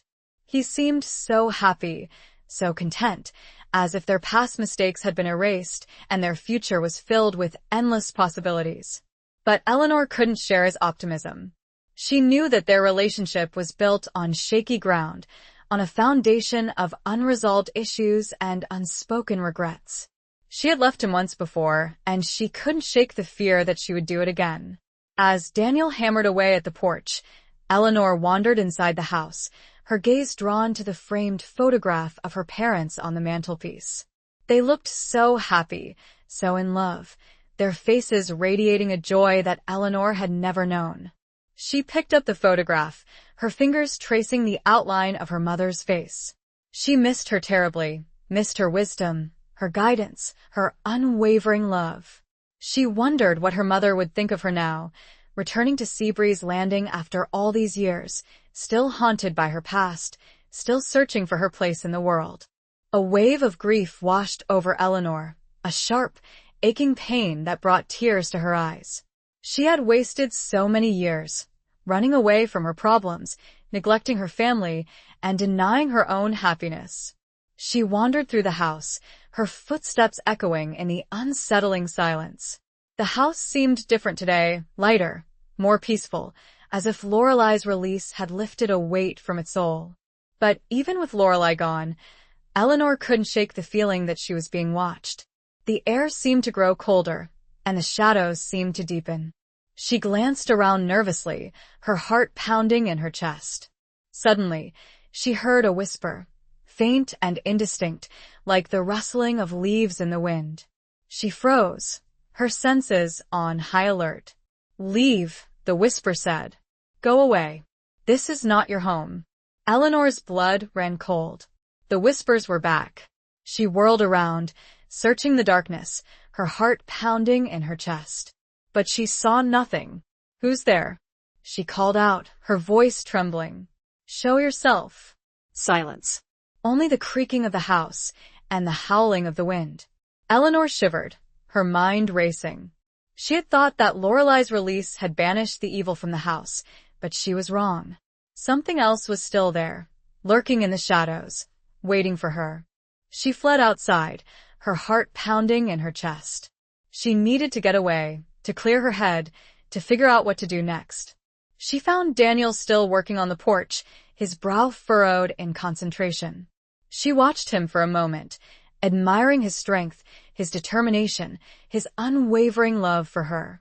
"Daniel," she said, her voice barely audible. "I need to talk to you." He stopped hammering and turned to face her, his expression filled with concern. "What's wrong?" he asked. "You look pale." Eleanor took a deep breath, trying to compose herself. "I heard the whispers again," she said, her voice trembling. "They're back in the house." Daniel's expression hardened. "What did they say?" he asked. "They told me to leave," Eleanor said. "They said this is not my home." Daniel sighed, running a hand through his hair. "I knew this wasn't over," he said. "Lorelei's release may have freed her, but it didn't banish the evil from Seabreeze Landing. There are still forces at work here, forces that want to keep us apart. What do we do? Eleanor asked, her voice filled with desperation. How do we fight them? I don't know, Daniel admitted. But we can't give up. We have to stand our ground, to fight for what we believe in. We have to show them that we won't be driven away. He took her hand, his fingers intertwining with hers. We're in this together, Eleanor, he said, his voice filled with resolve. We'll face whatever challenges lie ahead, side by side. We won't let the tides of memory and regret pull us under. As she looked into his eyes, Eleanor felt a surge of strength, a renewed sense of hope. She wasn't alone. She had Daniel by her side, and together, they would face the darkness that threatened to consume them. But as she stood there, holding his hand, she couldn't shake the feeling that their journey was far from over. The whispers were still there, lurking in the shadows, waiting for their moment to strike. And Eleanor knew, with a certainty that chilled her to the bone, that the tides of memory and regret would soon rise once more, threatening to drown them both in a sea of despair. Chapter 9. The Legend of the Seabreeze Siren. The weight of the whispers settled heavily on Eleanor's shoulders, a constant reminder that their newfound peace was fragile, a delicate sandcastle threatened by the relentless tide. She and Daniel spent the day working on the house, trying to create a sense of normalcy amidst the supernatural turmoil. They painted walls, repaired leaky faucets, and weeded the overgrown garden, each task a small act of defiance against the unseen forces that sought to drive them apart. But as dusk approached, casting long shadows across the landscape, Eleanor's unease grew. She couldn't shake the feeling that they were being watched, that the whispers were growing louder, more insistent. She felt a growing sense of urgency, a need to understand the source of the evil that plagued Seabreeze Landing. We need to learn more about Lorelei, Eleanor said to Daniel as they sat on the porch, watching the sunset paint the sky in hues of orange and purple. We know her story, but we don't know her true nature. What kind of enchantress was she? What powers did she possess? Daniel nodded in agreement. You're right, he said. We need to delve deeper into the legend of the Seabreeze Siren. Maybe there's something we've missed, something that could help us understand the forces we're up against. They decided to visit the Seabreeze Landing Historical Society, a small, unassuming building on Main Street that housed a collection of artifacts and documents related to the town's history. The society was run by Mrs. Abernathy, a kindly old woman with a passion for local lore. Eleanor, welcome back, Mrs. Abernathy said, her eyes twinkling behind her spectacles. And Daniel, it's always a pleasure to see you. What can I do for you today? We're researching the legend of the Seabreeze Siren, Eleanor said. We were hoping you could share some insights, perhaps show us some relevant documents. Mrs. Abernathy's eyes widened with excitement. The siren? Oh, my dear, that's a fascinating topic. I've spent years studying her story. Let me show you what I've found. She led them to a back room filled with dusty shelves and antique filing cabinets. She pulled out a thick, leather-bound volume, its pages filled with handwritten notes and faded illustrations. This is a compilation of local legends and folklore, Mrs. Abernathy said. It was compiled by my great-grandmother, who was a renowned historian in her time. There's a whole section devoted to the Seabreeze Siren. Eleanor and Daniel pored over the volume, their eyes scanning the ancient text. They learned that Lorelei was not just a beautiful enchantress, but a powerful guardian of the coastline, a protector of the sea and its inhabitants. She possessed the ability to control the tides, summon storms, and communicate with marine life. She was revered by the local fishermen, Mrs. Abernathy said. They believed that she brought them good luck and protected them from harm. They would often leave offerings for her at the lighthouse, hoping to gain her favor. But Lorelei's power also made her enemies. The merchants of Seabreeze Landing, envious of her influence, feared that she would disrupt their trade routes and undermine their authority. They conspired to turn the people against her, spreading rumors that she was a dangerous sorceress who threatened their safety. They accused her of causing shipwrecks and summoning storms, Mrs. Abernathy said. They claimed that she was a siren, luring sailors to their deaths with her enchanting voice. The merchants convinced the town council to imprison Lorelei in the lighthouse, binding her to the coastline with a powerful curse. They believed that by silencing her voice, they could silence her power and regain control of Seabreeze Landing. But they were wrong, Mrs. Abernathy said. Lorelei's spirit remained strong, even in captivity. She continued to watch over the town, protecting it from harm, and legend has it that she will one day return to reclaim her rightful place as the guardian of the coastline. As Eleanor read these words, she felt a surge of empathy for Lorelei. She had been betrayed by her own people, imprisoned for her power, and demonized for her love of the sea. She had become a symbol of fear and superstition, when in reality, she was a protector, a guardian, a force for good. What about the sailor who loved her? Eleanor asked. What happened to him? Mrs. Abernathy sighed. His name was Silas, she said. He was a handsome young fisherman, brave and true. He loved Lorelei with all his heart, and she loved him in return. But their love was forbidden, and they were both punished for it. Silas was lost at sea, his ship destroyed in a mysterious storm. Some say that Lorelei, in her grief, summoned the storm herself. Others say that the merchants, fearing their influence, arranged for his death. His body was never found, Mrs. Abernathy said. But legend has it that his spirit still roams the coastline, searching for his lost love. Eleanor felt a chill run down her spine. Silas's story was hauntingly similar to Lorelei's, a tale of love, loss, and betrayal. She wondered if his spirit was still present in Seabreeze Landing, if he was somehow connected to the whispers that plagued her. As they left the Historical Society, Eleanor felt a renewed sense of purpose. She understood Lorelei better now, her motivations, her pain, her unwavering commitment to protecting the town. She knew that she had to do everything in her power to honor her memory, to restore her rightful place in Seabreeze Landing's history. "We need to find Silas's spirit," Eleanor said to Daniel. "We need to help him find peace." How do we do that? Daniel asked. "He's been gone for centuries." "I don't know," Eleanor admitted. "But I have a feeling that the answer lies in the sea." Silas was a fisherman, a man of the water. His spirit must still be connected to the ocean. They decided to take a boat out to sea, to search for Silas's spirit, and to pay their respects to his memory. Daniel's old fishing boat, the Seabreeze, was in disrepair, but he managed to get it running with a little elbow grease and a lot of love. As they sailed out into the open water, Eleanor felt a sense of peace settle over her. The sun was shining, the waves were gentle, and the air was filled with the scent of salt and sea. She closed her eyes, listening to the rhythmic crashing of the waves, and tried to connect with Silas's spirit. Suddenly, she heard a whisper, faint and indistinct, like the rustling of leaves in the wind. "Help me," the whisper said. "I am lost." Eleanor opened her eyes, her heart pounding in her chest. She looked around, searching for the source of the whisper. "Silas?" she called out, her voice trembling. "Is that you?" The whisper grew louder, clearer. "Help me find Lorelei," it said. "I have been searching for her for centuries." Eleanor felt a pang of sympathy for Silas. His spirit was trapped, unable to find peace until he was reunited with his lost love. "We can help you, Silas," Eleanor said. "We've freed Lorelei from the curse. She's waiting for you." Suddenly, the boat began to rock violently, the waves rising up around them like angry monsters. The sky darkened, and a storm began to brew, mirroring the tempest within Eleanor's heart. "What's happening?" Daniel shouted, his voice filled with alarm.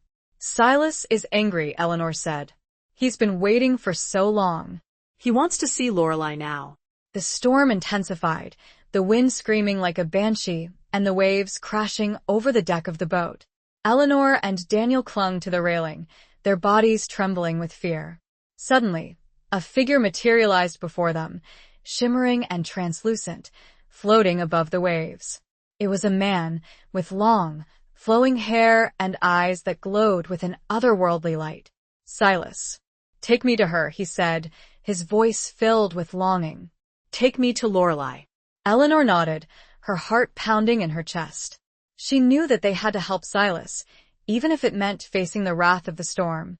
She turned the boat towards the lighthouse, the image of Silas's longing eyes guiding her through the tempestuous sea.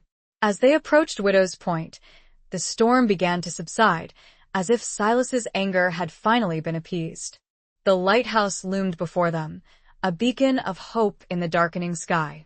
Eleanor and Daniel climbed to the lantern room, Silas's spirit floating beside them. As they reached the top, they saw Lorelei waiting for them, her shimmering form radiating a gentle light. Silas gasped, his eyes widening with wonder. "Lorelei," he whispered, his voice filled with love. "It's been so long." Lorelei turned to face him, her eyes filling with tears. "Silas," she said, her voice barely audible. "You've come back to me." Their spirits reached out to each other, merging into a single, radiant light. The lantern room was filled with a sense of peace, of joy, of eternal love. As Eleanor and Daniel watched, Silas and Lorelei faded away, their spirits finally at rest. The curse was truly broken, the cycle of loss and betrayal finally at an end. As they sailed back to Seabreeze Landing, the stars twinkling above them, Eleanor felt a sense of closure settle over her. She had helped Lorelei and Silas find peace, and in doing so, she had found peace within herself. But as they approached the harbor, she noticed something strange. The town was shrouded in darkness, the streetlights extinguished, the houses silent and still. "What's going on?"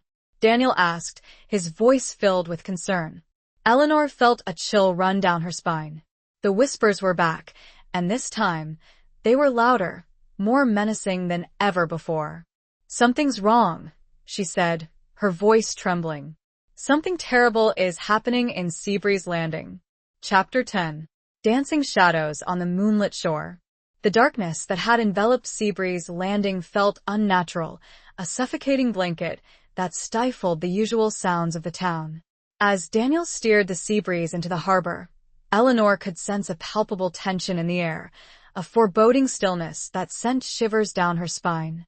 The docks were deserted, the fishing boats bobbing silently in the water, their masts swaying like skeletal fingers in the gentle breeze.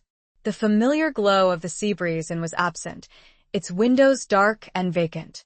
"This isn't right," Daniel said, his voice low and concerned. "Something's definitely wrong." They tied up the boat and cautiously made their way towards Main Street, their footsteps echoing in the unsettling silence. The houses they passed were dark and shuttered, their occupants seemingly vanished into thin air. "Hello?" Eleanor called out, her voice trembling. "Is anyone there?" Only silence answered her call. As they reached the center of town, they saw a group of figures huddled together in the town square, their faces illuminated by the flickering light of a single lantern. They were the townspeople, their faces etched with fear and confusion. "What's going on?" Daniel asked, approaching the group. "Where is everyone?" Mr. Gable, the owner of the general store, stepped forward, his face pale and drawn. "We don't know, Daniel," he said, his voice barely above a whisper. "It happened suddenly. The lights went out, the phone stopped working, and then they came." "They?" Eleanor asked, her heart pounding in her chest. "Who are they?" "Shadows," Mrs. Henderson, the realtor, interjected, her voice filled with terror. "Dancing shadows that whisper in the night. They've taken our loved ones, one by one. We don't know where they've gone." Eleanor felt a chill run down her spine. The whispers, the shadows, the missing townspeople, it was all connected. The evil that had plagued Seabreeze Landing had finally revealed itself, and it was far more terrifying than she could have imagined. "What do they want?" Daniel asked, his voice filled with determination. "What can we do to stop them?" "We don't know," Mr. Gable said. "They don't speak, they don't reason. They simply take, leaving only fear and despair in their wake." Eleanor closed her eyes, trying to focus her thoughts. She knew that the shadows were somehow connected to Lorelei and Silas, to the curse that had haunted Seabreeze Landing for centuries. But she couldn't understand their motives, their purpose. Suddenly, she remembered something that Mrs. Abernathy had said at the Historical Society. She had mentioned that the merchants of Seabreeze Landing had feared Lorelei's power, that they had conspired to silence her voice. "The merchants," Eleanor said, her eyes snapping open. The shadows are the spirits of the merchants who betrayed Lorelei. They're back to reclaim their power, to punish the town for defying them. Daniel stared at her in disbelief. But that was centuries ago, he said. Why would they return now? Because we broke the curse, Eleanor said. We released Lorelei and Silas, disrupting the balance of power. The merchants are trying to restore the old order, to silence the voices of those who oppose them. But how do we stop them? Mr. Gable asked, his voice filled with desperation. They're too powerful. We can't fight them. We can't fight them with weapons, Eleanor said. We have to fight them with love, with compassion, with the spirit of Lorelei. She remembered Lorelei's unwavering commitment to protecting Seabreeze Landing, her willingness to sacrifice herself for the good of the town. She knew that they had to channel that same spirit, to stand up to the shadows and reclaim their community. We need to find a way to honor Lorelei's memory, Eleanor said. We need to remind the townspeople of her true nature, her role as a protector, a guardian. We need to show the shadows that we will not be silenced. They decided to organize a memorial service for Lorelei, a celebration of her life and her legacy. They gathered the townspeople together, sharing stories of her kindness, her wisdom, her unwavering commitment to the sea. As the sun began to rise, casting a golden glow over the harbor, Eleanor felt a sense of hope begin to flicker within her. The townspeople were united, their fear replaced by a renewed sense of purpose. Suddenly, the shadows appeared, swirling and dancing in the town square, their whispers growing louder, more menacing. You cannot honor her, the shadows hissed. She was a monster, a siren, a threat to our way of life. Eleanor stepped forward, her voice filled with courage. You are wrong, she said. Lorelei was a protector, a guardian, a force for good. You betrayed her, you imprisoned her, you demonized her. But we will not allow you to silence her memory. We will honor her legacy, and we will reclaim our town. The townspeople joined her, their voices rising in unison. They spoke of Lorelei's kindness, her wisdom, her unwavering commitment to the sea. They sang songs of her beauty, her power, her eternal love for Seabreeze Landing. As their voices filled the air, the shadows began to shrink, their whispers fading into nothingness. The town square was filled with a warm, radiant light, chasing away the darkness that had enveloped Seabreeze Landing. Suddenly, the missing townspeople reappeared, their faces filled with joy and relief. They had been released from the shadow's grasp, their spirits freed from the merchant's influence. The townspeople cheered, their hearts filled with gratitude. They had faced the darkness, and they had emerged victorious. As the sun rose higher in the sky, casting a golden glow over the harbor, Eleanor felt a sense of peace settle over her. The shadows were gone, their power broken, their reign of terror finally at an end. But she knew that their journey was far from over. The evil that had plagued Seabreeze Landing was ancient, deeply rooted in the town's history. She knew that it would resurface again, in some form or another. As she stood there, holding Daniel's hand, she realized that their purpose was not just to fight the darkness, but to embrace the light, to nurture the spirit of love and compassion that had always been present in Seabreeze Landing. They had to rebuild their community, to heal the wounds of the past, to create a future where everyone was valued, where everyone was respected. They had to honor Lorelei's legacy, to protect the sea, to cherish the beauty of their surroundings. As they walked along the moonlit shore, the waves lapping gently at their feet, Eleanor felt a sense of hope begin to blossom within her. She knew that their journey would be long and arduous, but she was ready for it. She had found her place in Seabreeze Landing, her purpose in life. She was no longer running from her past, but embracing it, learning from it, and using it to create a better future. Daniel squeezed her hand, his eyes filled with love and admiration. "We did it, Eleanor," he said. "We saved our town." Eleanor smiled, her heart filled with gratitude. She had come back to Seabreeze Landing broken and lost, but she had found her way home. She had found love, she had found purpose, and she had found herself. As they looked out at the ocean, the moon casting a silvery glow over the water. Eleanor heard a whisper, faint and indistinct, like the rustling of leaves in the wind. "Thank you," the whisper said. "You have honored my memory. You have protected my home." Eleanor knew that it was Lorelei, her spirit watching over them, guiding them, protecting them. She closed her eyes, her heart filled with peace. The darkness was gone, the shadows had faded, and the light had returned to Seabreeze Landing. But the memory of the past would always linger, a reminder of the importance of love, compassion, and the unwavering spirit of the Seabreeze siren. Chapter 11. The Weight of Unspoken Words. The days following the banishment of the merchant spirits brought a tentative peace to Seabreeze Landing. The townspeople, shaken but resilient, began to rebuild their lives, their faces etched with a newfound appreciation for the simple joys of community and connection. Eleanor and Daniel found themselves at the heart of this healing process, offering support, guidance, and a listening ear to those who had been touched by the darkness.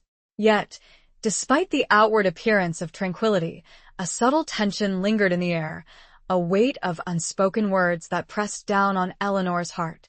She and Daniel had faced unimaginable challenges together, their bond strengthened by shared sacrifice and unwavering commitment. But the shadow of their past still loomed large, casting a pall over their present happiness.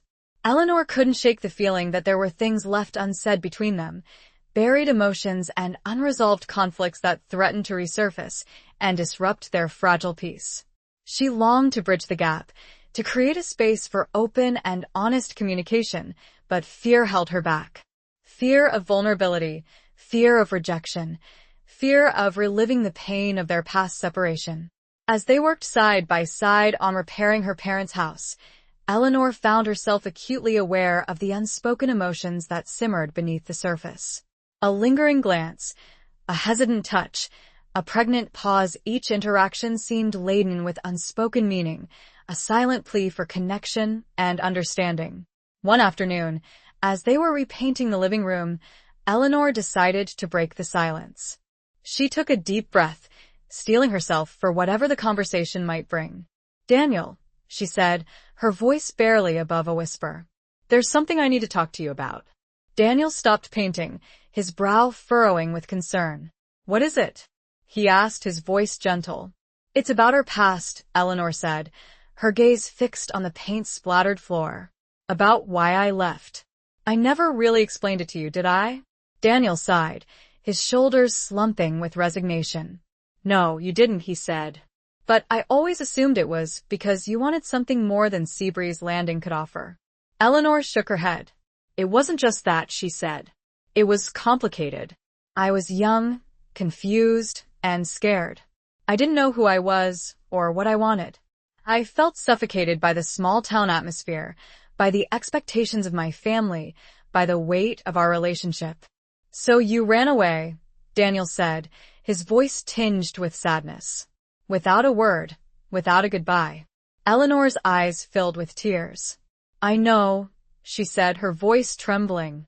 "It was selfish, it was cowardly, and I've regretted it every single day since.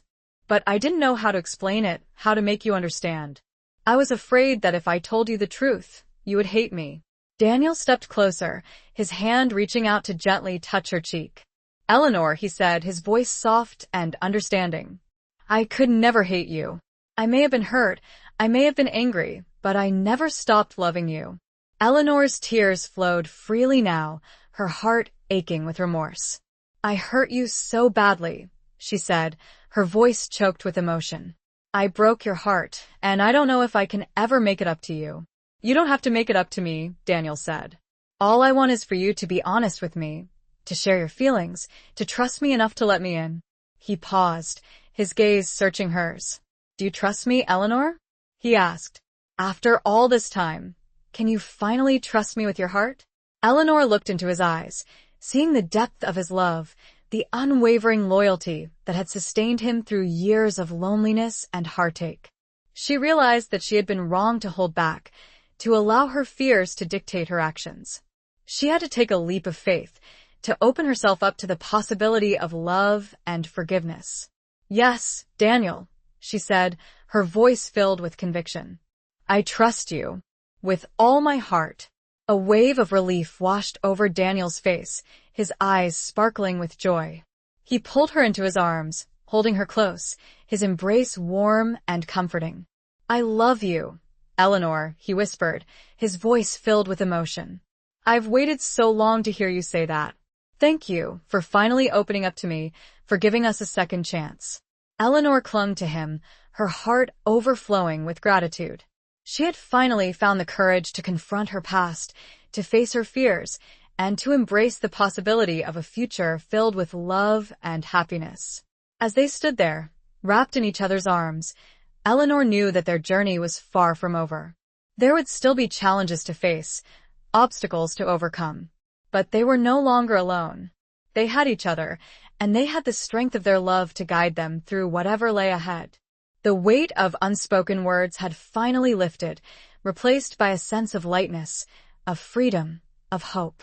The past was behind them, the future stretched before them, and they were ready to face it together, hand in hand, heart to heart. The whispers seemed to fade, replaced by a gentle, comforting silence that settled over the house, a sign that the spirits of Seabreeze Landing had finally found peace. Chapter 12. The healing power of the ocean. The newfound openness between Eleanor and Daniel brought a sense of calm and connection to their lives, a soothing balm to the lingering wounds of the past. They spent their days working on the house, transforming it from a haunted relic into a warm and welcoming home. They painted walls, repaired floors, and filled the rooms with laughter and light, their shared efforts a testament to their renewed commitment. But it was the ocean that truly healed them, drawing them closer together with its timeless rhythms and boundless beauty. They often walked along the shore, hand in hand, watching the waves crash against the sand, their conversations flowing as freely as the tide. They shared stories of their childhood, their dreams for the future, and their hopes for Seabreeze Landing. One sunny afternoon, they decided to take Daniel's boat, the Seabreeze, out for a leisurely sail. They packed a picnic lunch, grabbed their fishing poles, and set off into the open water, leaving the worries of the world behind them. As they sailed along the coastline, Eleanor felt a sense of peace settle over her. The sun was warm on her skin, the breeze was gentle in her hair, and the sound of the waves was music to her ears. She looked at Daniel, his face tanned and weathered, his eyes sparkling with joy, and her heart overflowed with love. This is perfect, she said, her voice filled with contentment. I can't remember the last time I felt so relaxed. Daniel smiled, his hand reaching out to squeeze hers. Me neither, he said. It's good to get away from the house for a while, to just enjoy the simple things in life. They dropped anchor in a secluded cove, a place where the water was crystal clear and the fish were plentiful. They cast their lines, baited their hooks, and waited patiently for a bite. As they fished, they talked about their dreams for the future.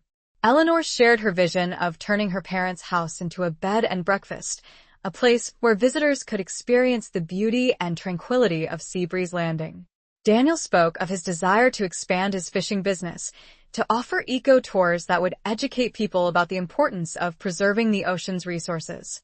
Suddenly, Eleanor felt a tug on her line. She reeling it in, her arms trembling with effort. After a few minutes of struggle, she landed a beautiful silver fish, its scales glistening in the sunlight. Wow, look at that one! Daniel exclaimed, his eyes filled with admiration. That's a beauty.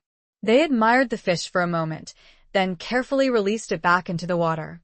They both agreed that it felt wrong to kill such a magnificent creature, especially when they didn't need the food. As they continued to fish, Eleanor felt a strange sensation, a tingling in her fingers that spread throughout her body.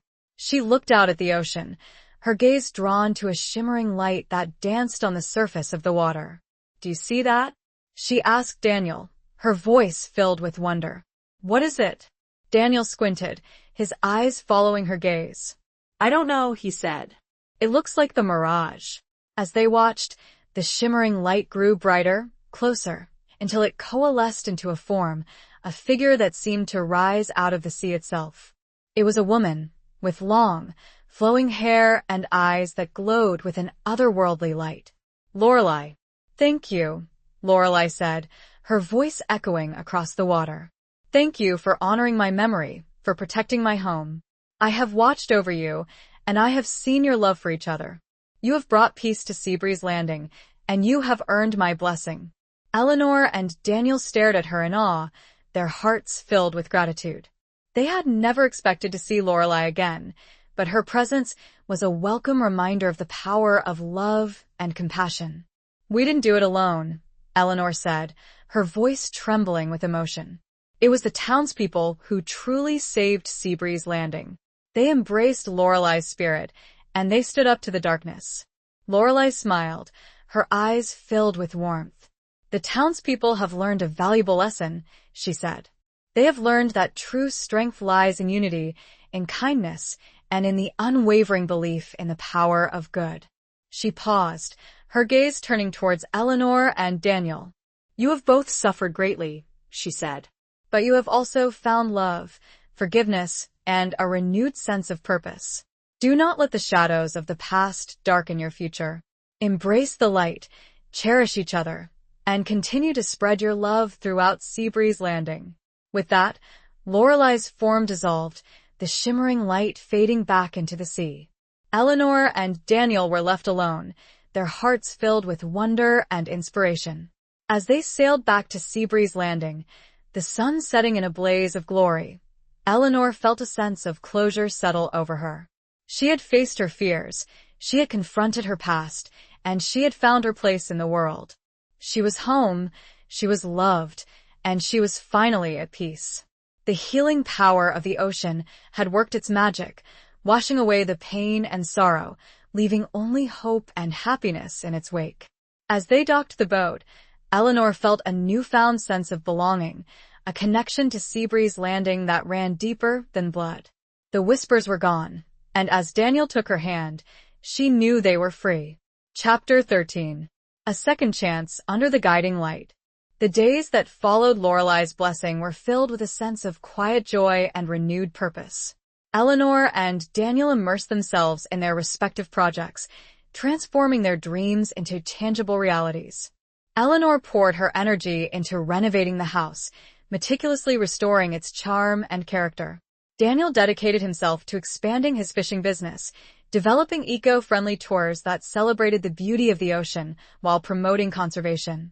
Their relationship deepened with each passing day, their love growing stronger and more resilient. They communicated openly, sharing their hopes, fears, and dreams.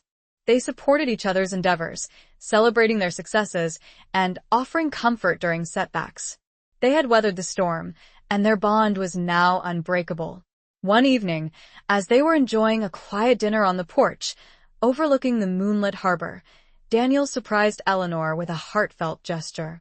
He pulled out a small, velvet box from his pocket, his eyes sparkling with nervous anticipation. Eleanor, he said, his voice trembling with emotion.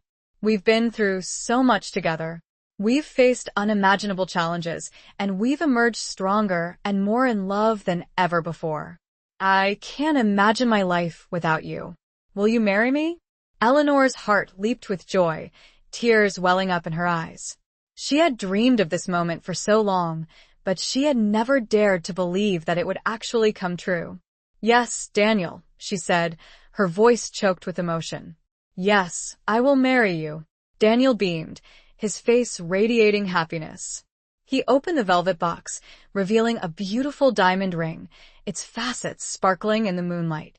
He slipped the ring onto Eleanor's finger, his touch gentle and loving. They embraced, their hearts overflowing with joy.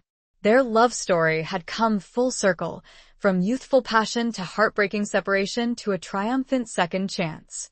They were finally ready to commit their lives to each other, to embark on a new chapter filled with love, laughter, and endless possibilities. The news of their engagement spread quickly through Seabreeze Landing, bringing a wave of celebration to the town. The townspeople had witnessed their journey, their struggles, and their triumphs. They rejoiced in their happiness, seeing it as a symbol of hope and renewal for the entire community. As Eleanor and Daniel began to plan their wedding, they decided to hold the ceremony at the old lighthouse, a place that held so much significance for them. It was there that they had shared their first kiss, it was there that they had broken the curse, and it was there that they would pledge their eternal love to each other. They enlisted the help of the townspeople, who eagerly offered their services, transforming the lighthouse into a magical venue. Mrs. Henderson, the realtor, volunteered to coordinate the decorations, adorning the lantern room with flowers, ribbons, and twinkling lights. Mr. Gable, the owner of the general store, offered to provide the food, preparing a delicious feast of local seafood and homemade delicacies. Old Maggie, the proprietor of the Seabreeze Inn, offered to bake the wedding cake, a decadent creation that would reflect the beauty and spirit of Seabreeze Landing. As the wedding day approached, Eleanor felt a sense of peace and contentment settle over her. She had found her soulmate, she had built a home in Seabreeze Landing, and she had become an integral part of the community. She was surrounded by love, supported by friends, and filled with hope for the future. On the morning of the wedding, Eleanor woke to a bright and sunny day, the ocean sparkling like a million diamonds. She spent the morning getting ready with her closest friends, laughing, reminiscing, and sharing stories of love and loss.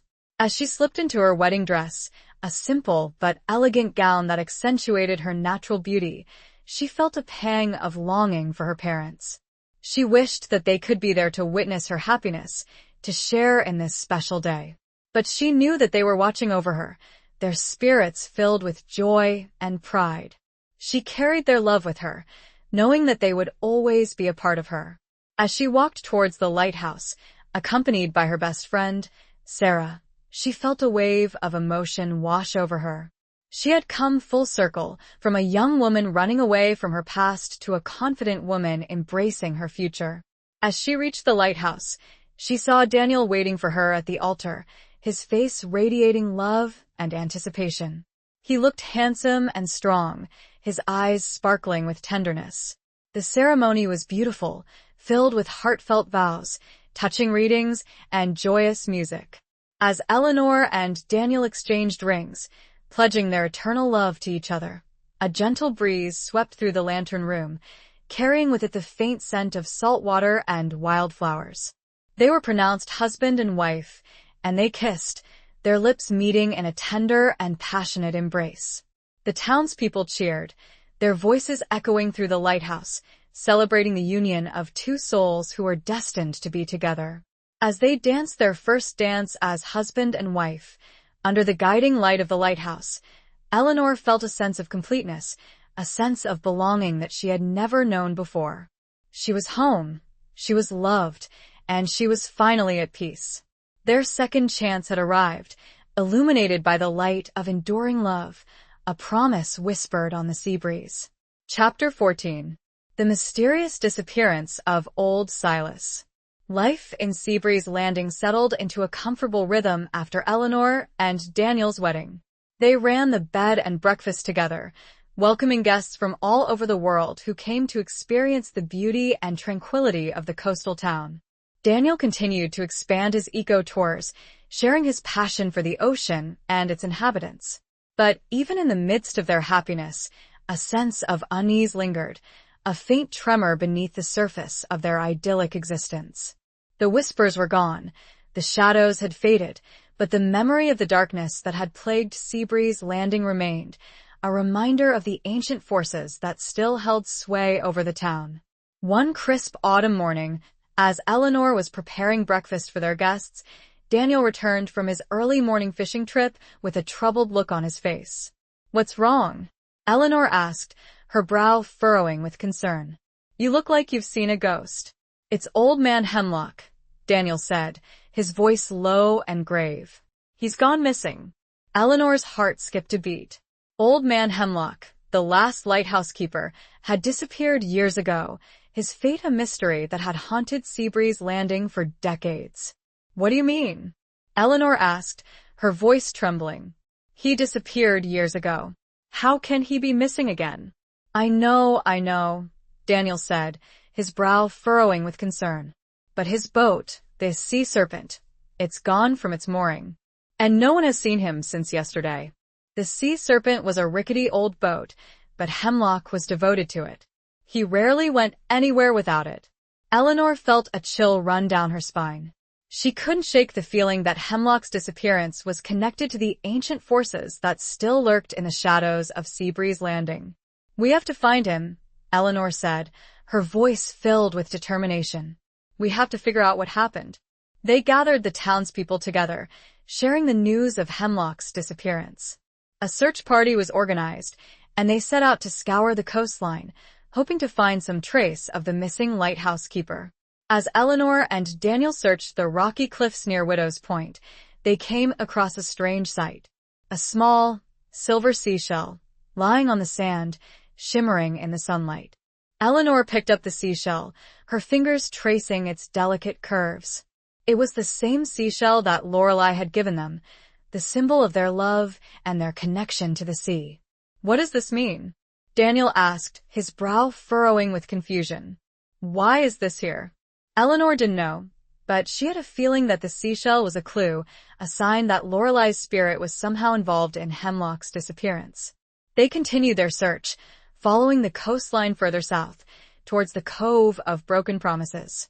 As they approached the cove, they saw something bobbing in the water.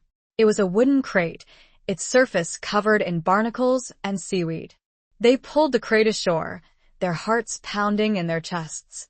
Inside the crate, they found a collection of old maps, charts, and nautical instruments.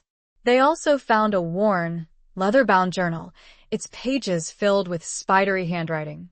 It was Old Man Hemlock's journal. They opened the journal, their eyes scanning the ancient text.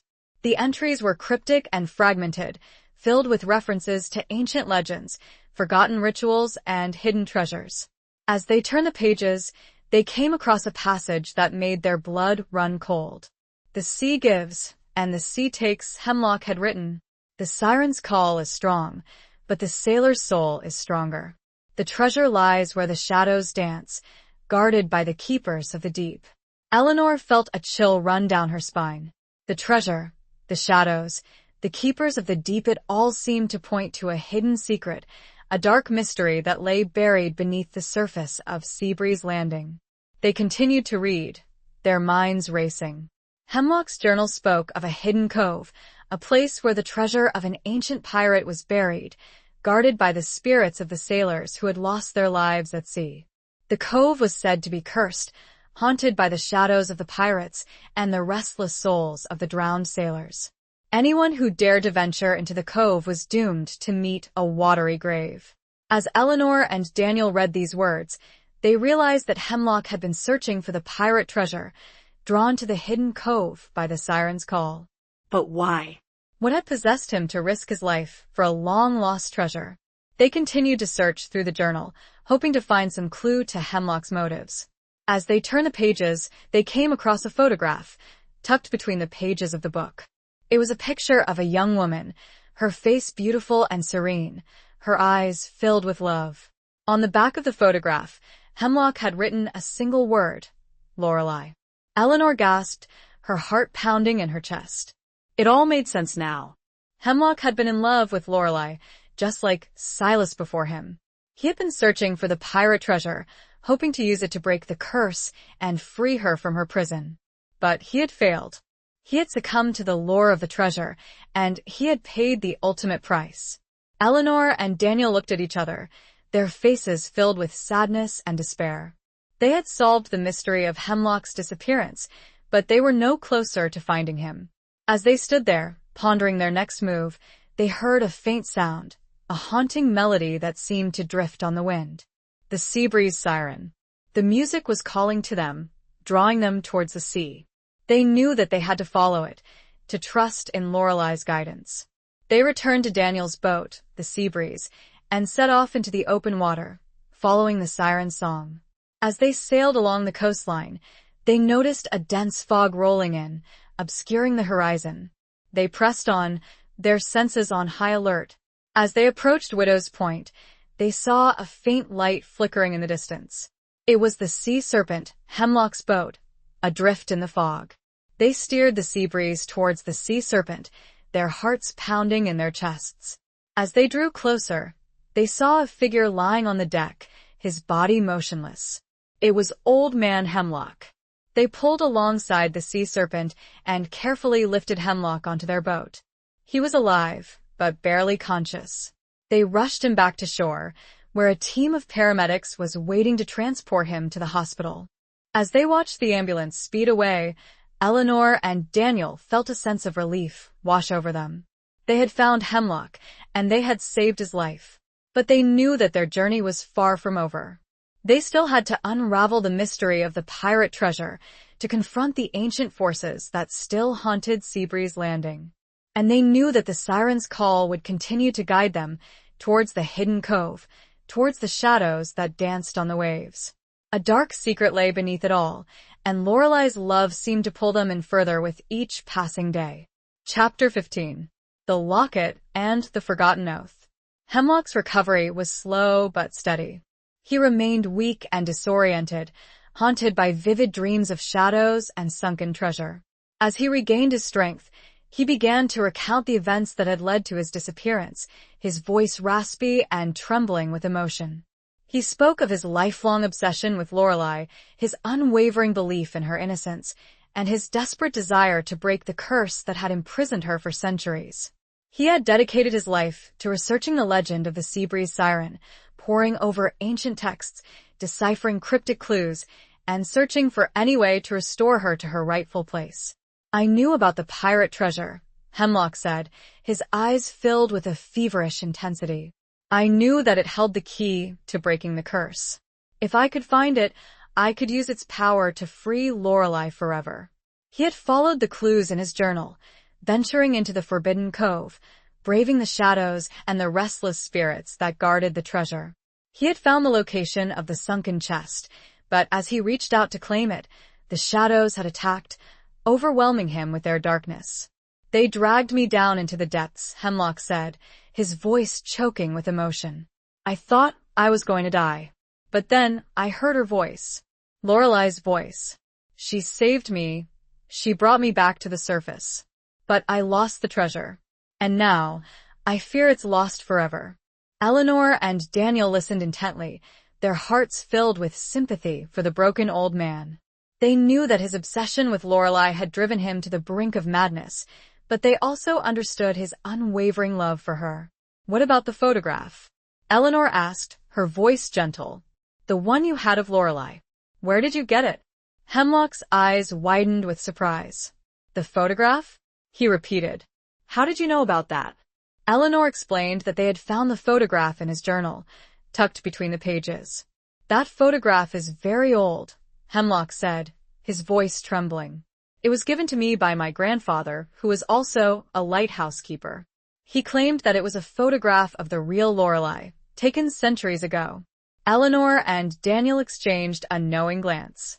They had always suspected that the legend of the Seabreeze siren was based on a real person, a woman who had possessed extraordinary beauty and power. "Do you still have the photograph?"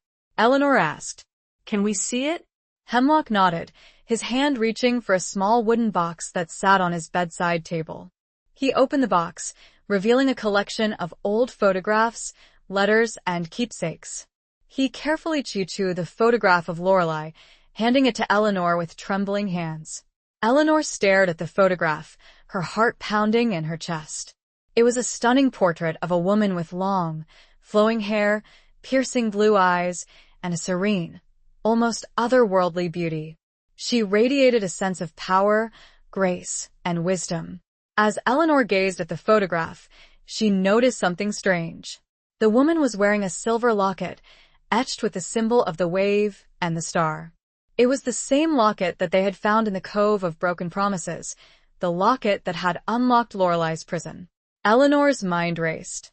How could Lorelei have been wearing the locket centuries ago if it was the key to her own imprisonment? "Daniel," she said, her voice barely above a whisper. "Look at this." Daniel leaned closer, his eyes widening with surprise. "The locket," he said. "She's wearing the locket. But how is that possible?" They looked back at Hemlock, their faces filled with questions. "Do you know anything about this locket?" Eleanor asked. "Do you know why Lorelei was wearing it?" Hemlock shook his head, his brow furrowing with confusion. I have no idea, he said. My grandfather never mentioned anything about a locket. All he said was that it was a photograph of the real Lorelei. Eleanor and Daniel exchanged another glance, their minds racing. They knew that there was more to the story, a hidden truth that they had yet to uncover. There's something else, Eleanor said, her voice filled with urgency. Look at the way she's holding her hand. Daniel leaned closer, his eyes scanning the photograph. Lorelei was holding her hand in a peculiar way, her fingers forming a distinct shape. It looks like a symbol, Daniel said, his voice barely audible. A hand symbol. They compared the hand symbol to the ancient texts that they had found at the Historical Society. After hours of research, they finally found a reference to the symbol. It was a forgotten oath, a promise made by the guardians of the sea to protect Lorelei and to uphold her legacy. The oath was said to be unbreakable, binding the guardians to Lorelei's spirit for eternity. This changes everything, Eleanor said, her voice trembling with excitement. The locket wasn't a key to her imprisonment. It was a symbol of her power, a reminder of the oath that bound her guardians to her. They realized that Lorelei had given them a clue, a subtle hint that would lead them to the truth. She had trusted them to understand the significance of the locket and the forgotten oath. She believed they were the ones to ensure the ocean was in good hands once again. But the ocean was growing dark, and the secrets that swirled within its dark waters would continue to reveal themselves. Chapter 16. Confronting the Ghosts of Yesterday. The revelation of the forgotten oath sent Eleanor and Daniel on a new quest, a desperate search for any remaining guardians of the sea who might still be bound to Lorelei's spirit. They pored over historical records, interviewed local fishermen, and explored hidden coves, hoping to find any trace of the ancient order. Their search led them to an old, abandoned church on the outskirts of Seabreeze Landing, a place that had been shrouded in mystery for centuries. The church was said to be haunted by the spirits of the sailors who had perished at sea, their souls forever trapped within its crumbling walls. As they approached the church, Eleanor felt a chill run down her spine. The air grew heavy, and the shadows seemed to deepen, swirling and shifting like restless spirits. She knew that they were not alone, that they were being watched by unseen eyes. They cautiously entered the church, their footsteps echoing in the unsettling silence. The interior was dark and damp, filled with the scent of mildew and decay. The stained glass windows were shattered, the pews were broken, and the altar was covered in dust and cobwebs. As they ventured deeper into the church, they heard a whisper, faint and indistinct, like the rustling of leaves in the wind. "Leave," the whisper said. "Go away. This is not your place." Eleanor's blood ran cold. The whispers were back, stronger and more menacing than ever before. She knew that they were being warned, that they were trespassing on sacred ground. But she couldn't turn back now. She had to find the guardians of the sea, even if it meant facing the wrath of the spirits.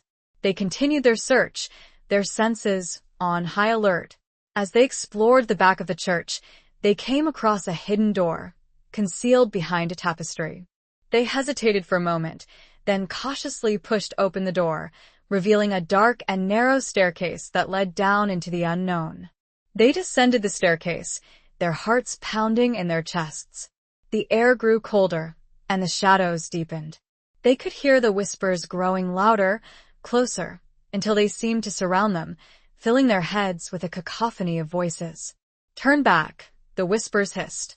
"You cannot escape our grasp. You will become one of us, forever trapped within these walls."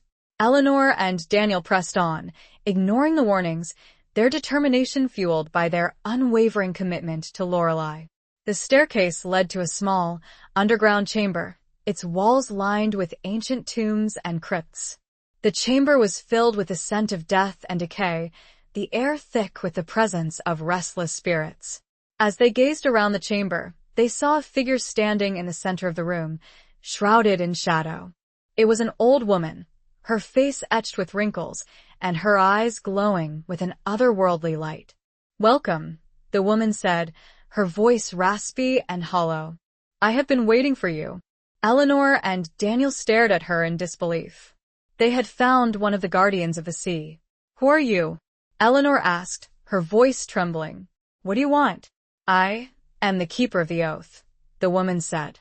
"I am the guardian of Lorelei's legacy. I have watched over this town for centuries, protecting it from harm."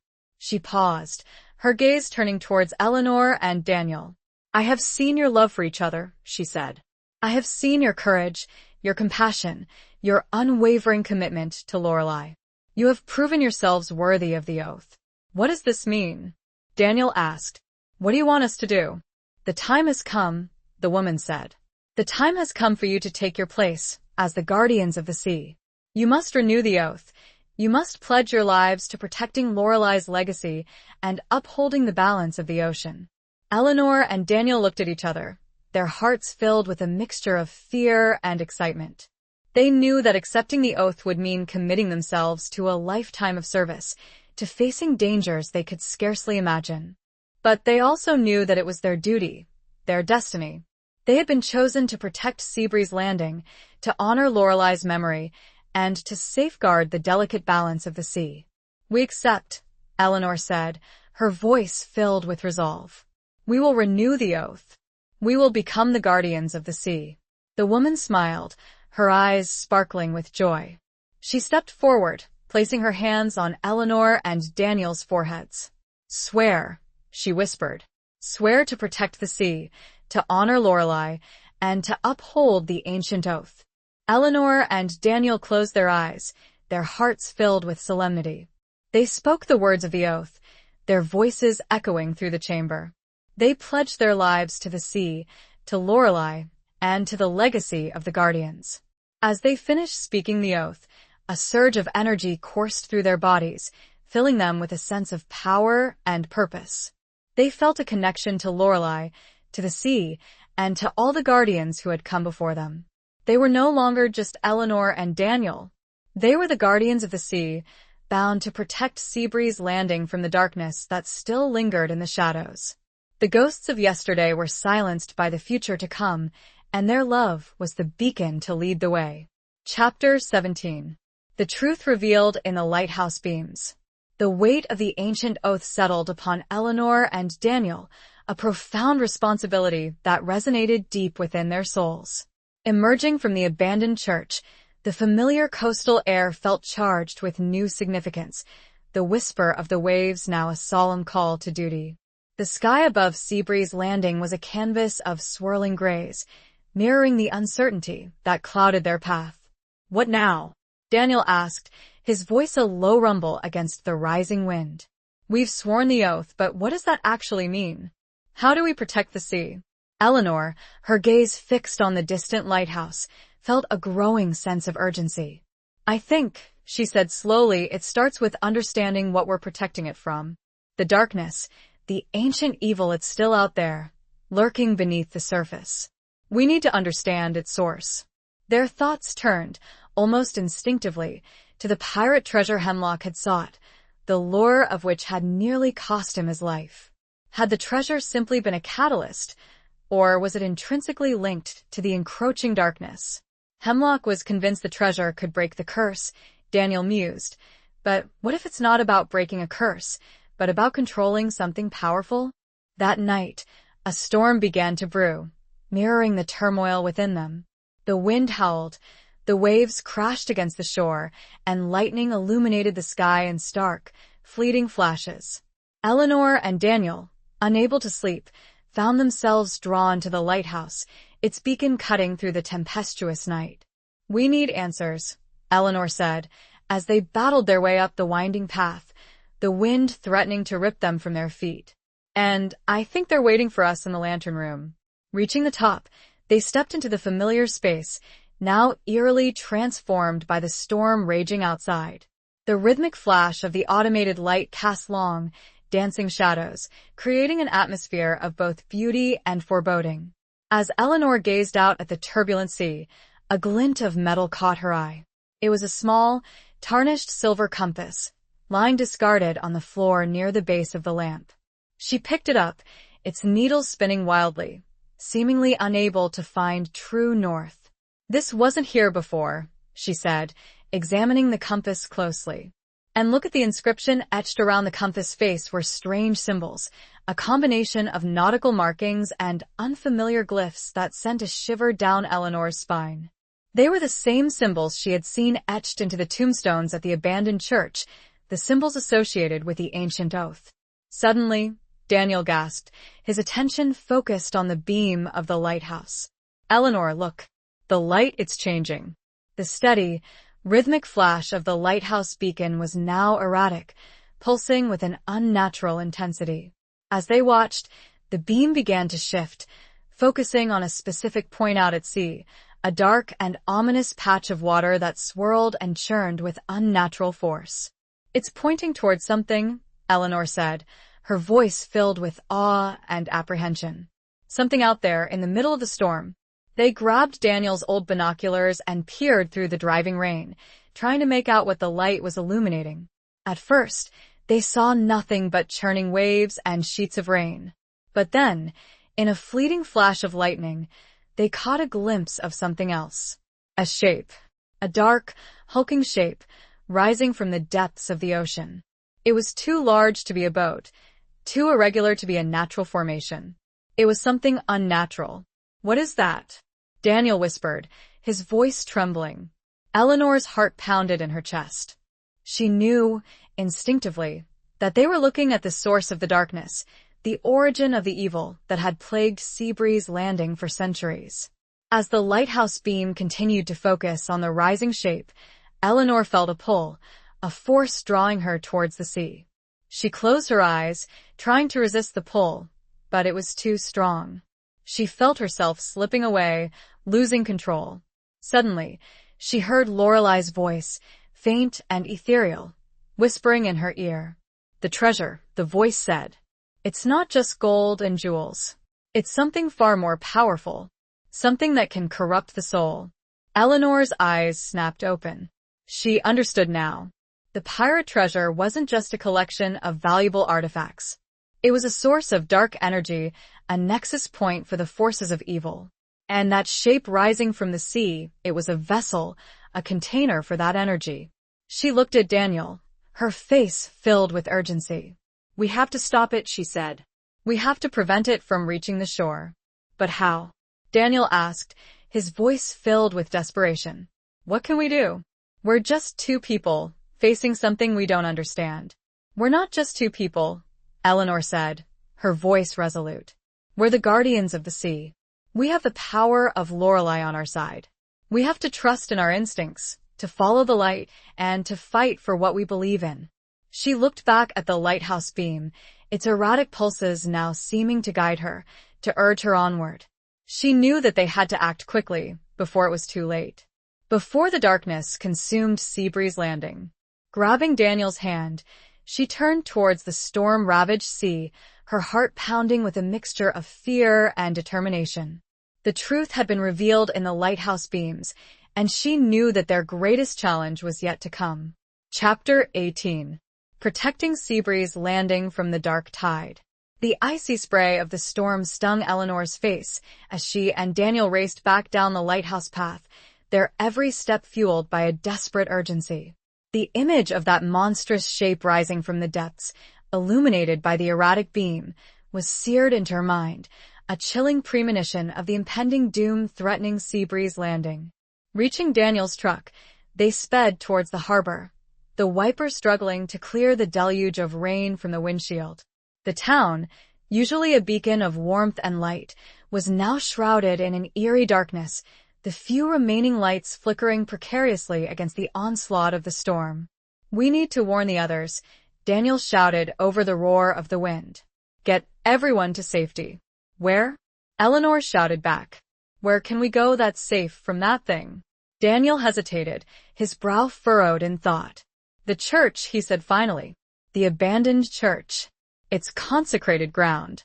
If anything can protect us, it's that." They reached the harbor, the docks deserted and battered by the relentless waves.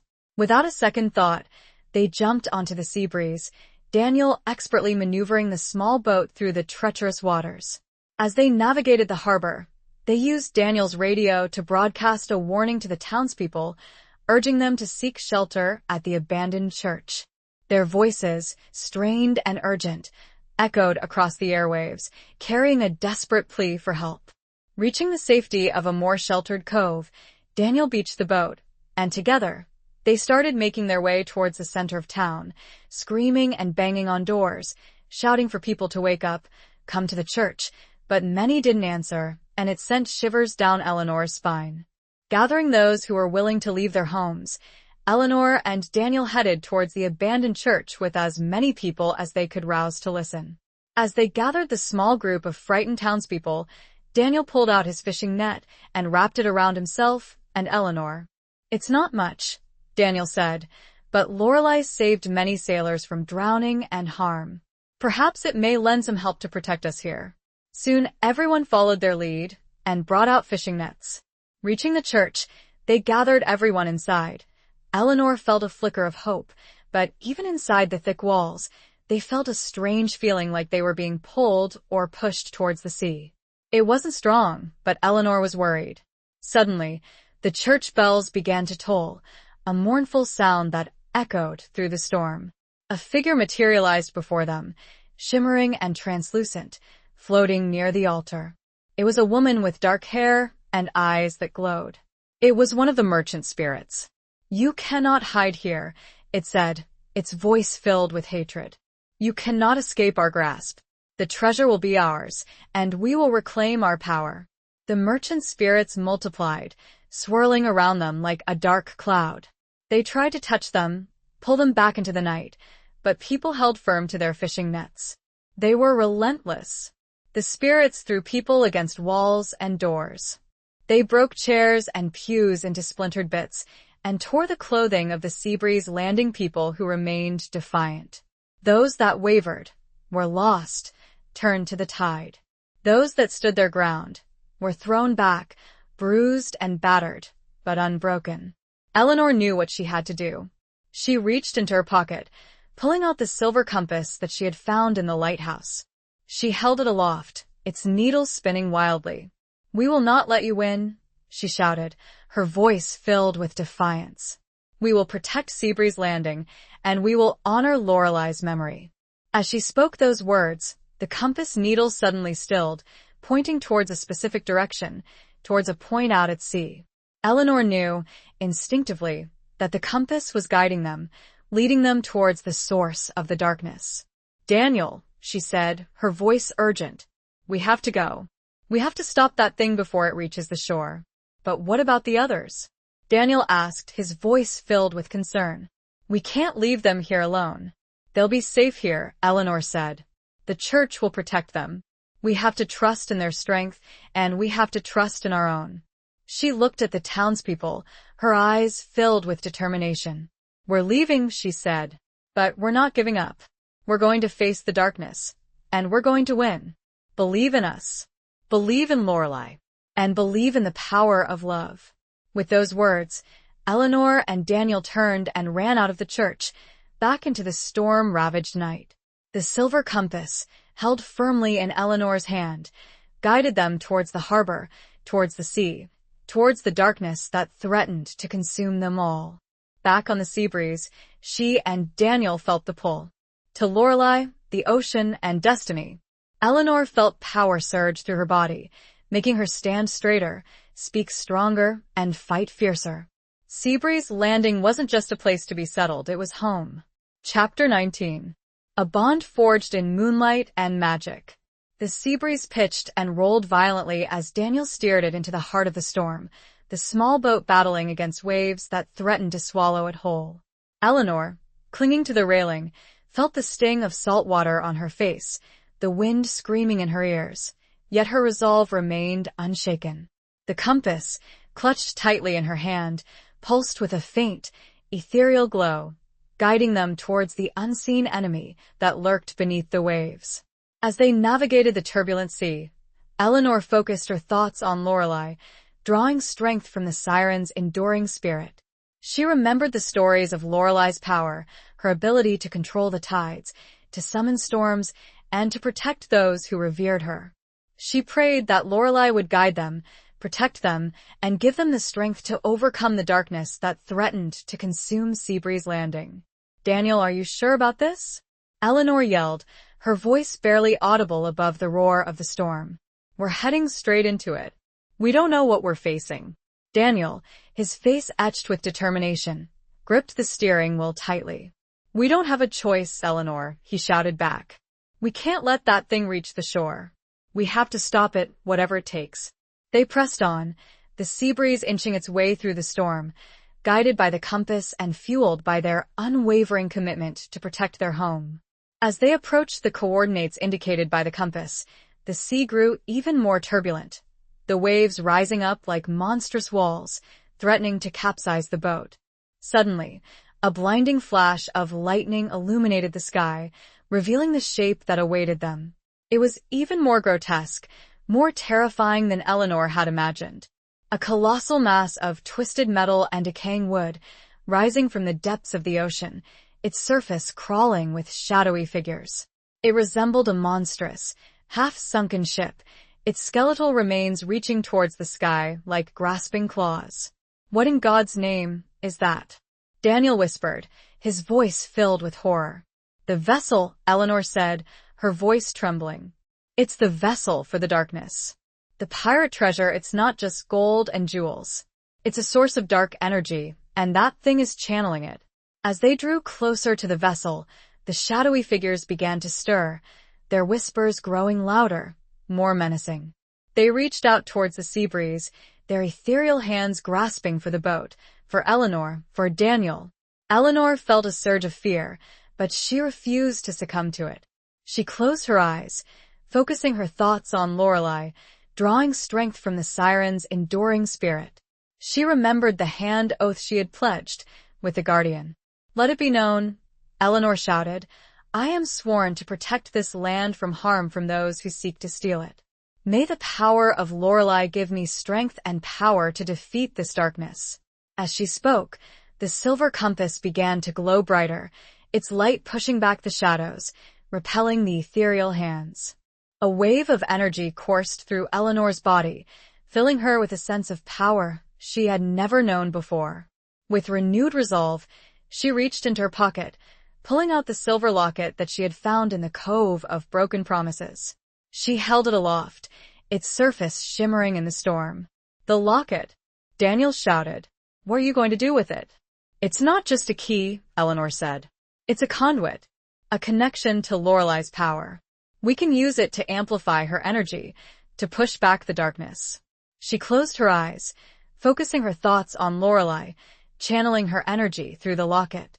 She imagined the siren's spirit, her unwavering commitment to protecting Seabreeze Landing, her love for the sea. As she focused her thoughts, the locket began to glow brighter, its light radiating outwards, pushing back the shadows, weakening the vessel's power. The shadowy figures recoiled, their whispers fading into nothingness. With a final surge of energy, Eleanor hurled the locket towards the vessel. It struck the monstrous ship, sending a shockwave through the water, disrupting the flow of dark energy. The vessel began to shake violently, its twisted metal and decaying wood groaning under the strain. The shadowy figures shrieked in agony, their forms dissolving into nothingness. It's working, Daniel shouted, his voice filled with excitement. We're weakening it. But their triumph was short-lived. As the vessel shook, a powerful force erupted from its depths, a surge of dark energy that threatened to overwhelm them. Eleanor felt a wave of nausea wash over her, her body trembling with weakness. The dark energy was attacking her mind, trying to break her resolve, to corrupt her soul. Eleanor, are you all right? Daniel shouted, his voice filled with concern. Eleanor shook her head, trying to clear her mind. She couldn't let the darkness win. She had to fight, she had to resist. She closed her eyes, focusing her thoughts on Daniel, on his unwavering love, his unwavering support, his unwavering commitment to her. She remembered their first kiss at the lighthouse, their struggles to overcome their past, their joyous wedding ceremony. Daniel was her strength, her anchor, her guiding light. She couldn't let him down. As she focused her thoughts on Daniel, She felt a new wave of energy surge through her body, stronger than anything she had felt before. It was the power of their love, a bond forged in moonlight and magic, a connection that transcended time and space. With renewed resolve, she opened her eyes, her gaze fixed on the vessel. She reached out her hand, channeling the power of their love, focusing it on the monstrous ship. "We will not let you destroy our home," she shouted, her voice filled with righteous anger. "We will protect Seabreeze Landing, and we will banish you back to the depths from whence you came." As she spoke those words, a beam of pure white light erupted from her hand, striking the vessel with the force of 1,000 suns. The monstrous ship shuddered, its twisted metal and decaying wood dissolving into nothingness. The shadowy figures shrieked in agony, their forms obliterated by the light. The vessel was gone, the dark energy dissipated, the threat to Seabreeze Landing extinguished. As the light faded, Eleanor collapsed into Daniel's arms, her body trembling with exhaustion. She had faced the darkness, and she had won. But the victory had come at a cost. "Eleanor, what's wrong?" Daniel asked, his voice filled with concern. "Are you hurt?" Eleanor shook her head, trying to regain her strength. "I'm all right," she said, her voice barely audible. "But I can feel it. The power. It's fading." She realized that by channeling Lorelei's energy, by using the locket as a conduit, she had severed her connection to the siren spirit. She was no longer the guardian of the sea. "What are you talking about?" Daniel asked, his brow furrowing with confusion. Eleanor explained what had happened, her voice filled with sadness. She had sacrificed her power to protect Seabreeze Landing, but she had also sacrificed a part of herself. Daniel held her close, his arms wrapped tightly around her.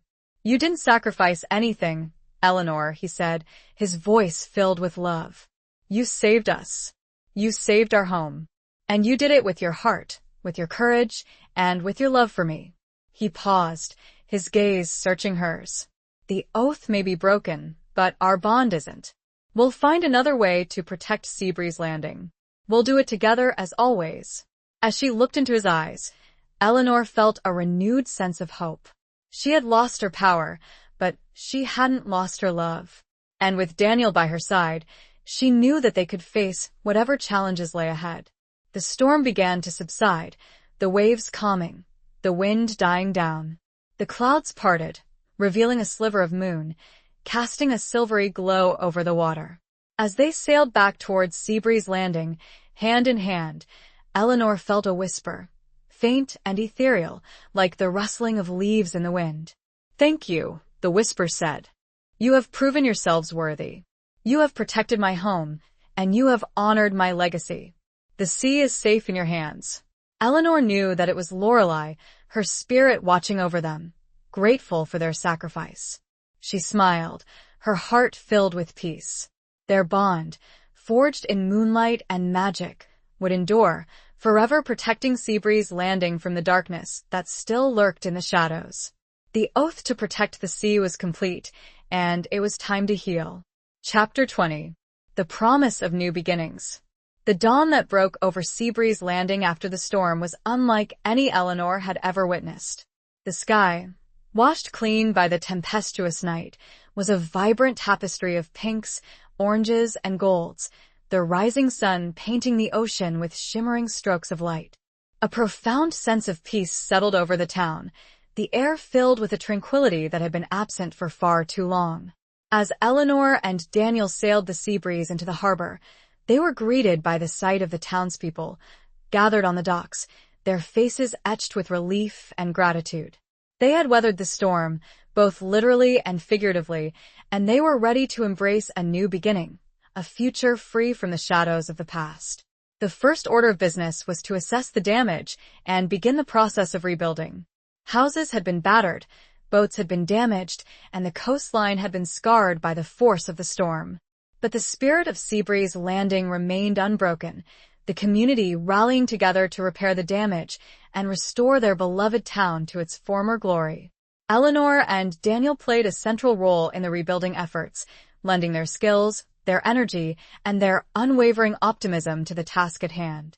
Daniel, With his knowledge of the sea and his connections to the local fishermen, organized the repairs to the boats and the docks, ensuring that the town's livelihood was restored as quickly as possible. Eleanor, with her organizational skills and her natural empathy, coordinated the repairs to the houses and the businesses, providing comfort and support to those who had suffered the greatest losses. As the days turned into weeks, Seabreeze Landing began to heal, both physically and emotionally. The houses were repaired, the boats were restored, and the coastline began to regenerate. The townspeople, their spirits lifted, started to rebuild their lives, embracing the promise of a brighter future. Eleanor and Daniel, their hearts filled with joy, continued to run the bed and breakfast, welcoming guests from all over the world who came to experience the beauty and tranquility of Seabreeze Landing. They shared their stories, their wisdom, and their unwavering commitment to protecting the environment. One day, as Eleanor was tending to the garden, she noticed a young girl, about 10 years old, standing at the edge of the property, gazing out at the ocean. The girl was new to Seabreeze Landing, having recently moved to town with her family. Eleanor approached the girl, her heart filled with compassion. She could see that the girl was troubled, her eyes filled with a sadness that belied her young age. "Hello," Eleanor said, her voice gentle. "What's your name?" The girl hesitated for a moment, then whispered Lily. "It's nice to meet you, Lily," Eleanor said. "My name is Eleanor. What are you looking at?" Lily pointed towards the ocean, her eyes filled with longing. "The sea," she said. "I wish I could be like her." Eleanor smiled, her heart touched by the girl's words. "Like the sea?" she repeated. "What do you mean?" "Free," Lily said. "The sea is free. She can go anywhere, do anything. She doesn't have to worry about anything." Eleanor sighed, her heart aching for the young girl. She knew what it was like to feel trapped, to long for freedom, to yearn for something more. "The sea is beautiful," Lily, Eleanor said. "But she's also powerful, and sometimes she can be dangerous. It's important to respect her, to understand her, and to protect her." Lily looked at Eleanor, her eyes filled with curiosity. "Protect her?" she repeated. "What do you mean?" Eleanor smiled, her heart filled with hope. She knew that she had found a new purpose, a new way to honor Lorelei's legacy. "I mean," Eleanor said, her voice filled with passion, "that we all have a responsibility to protect the sea, to protect the environment, to protect our planet.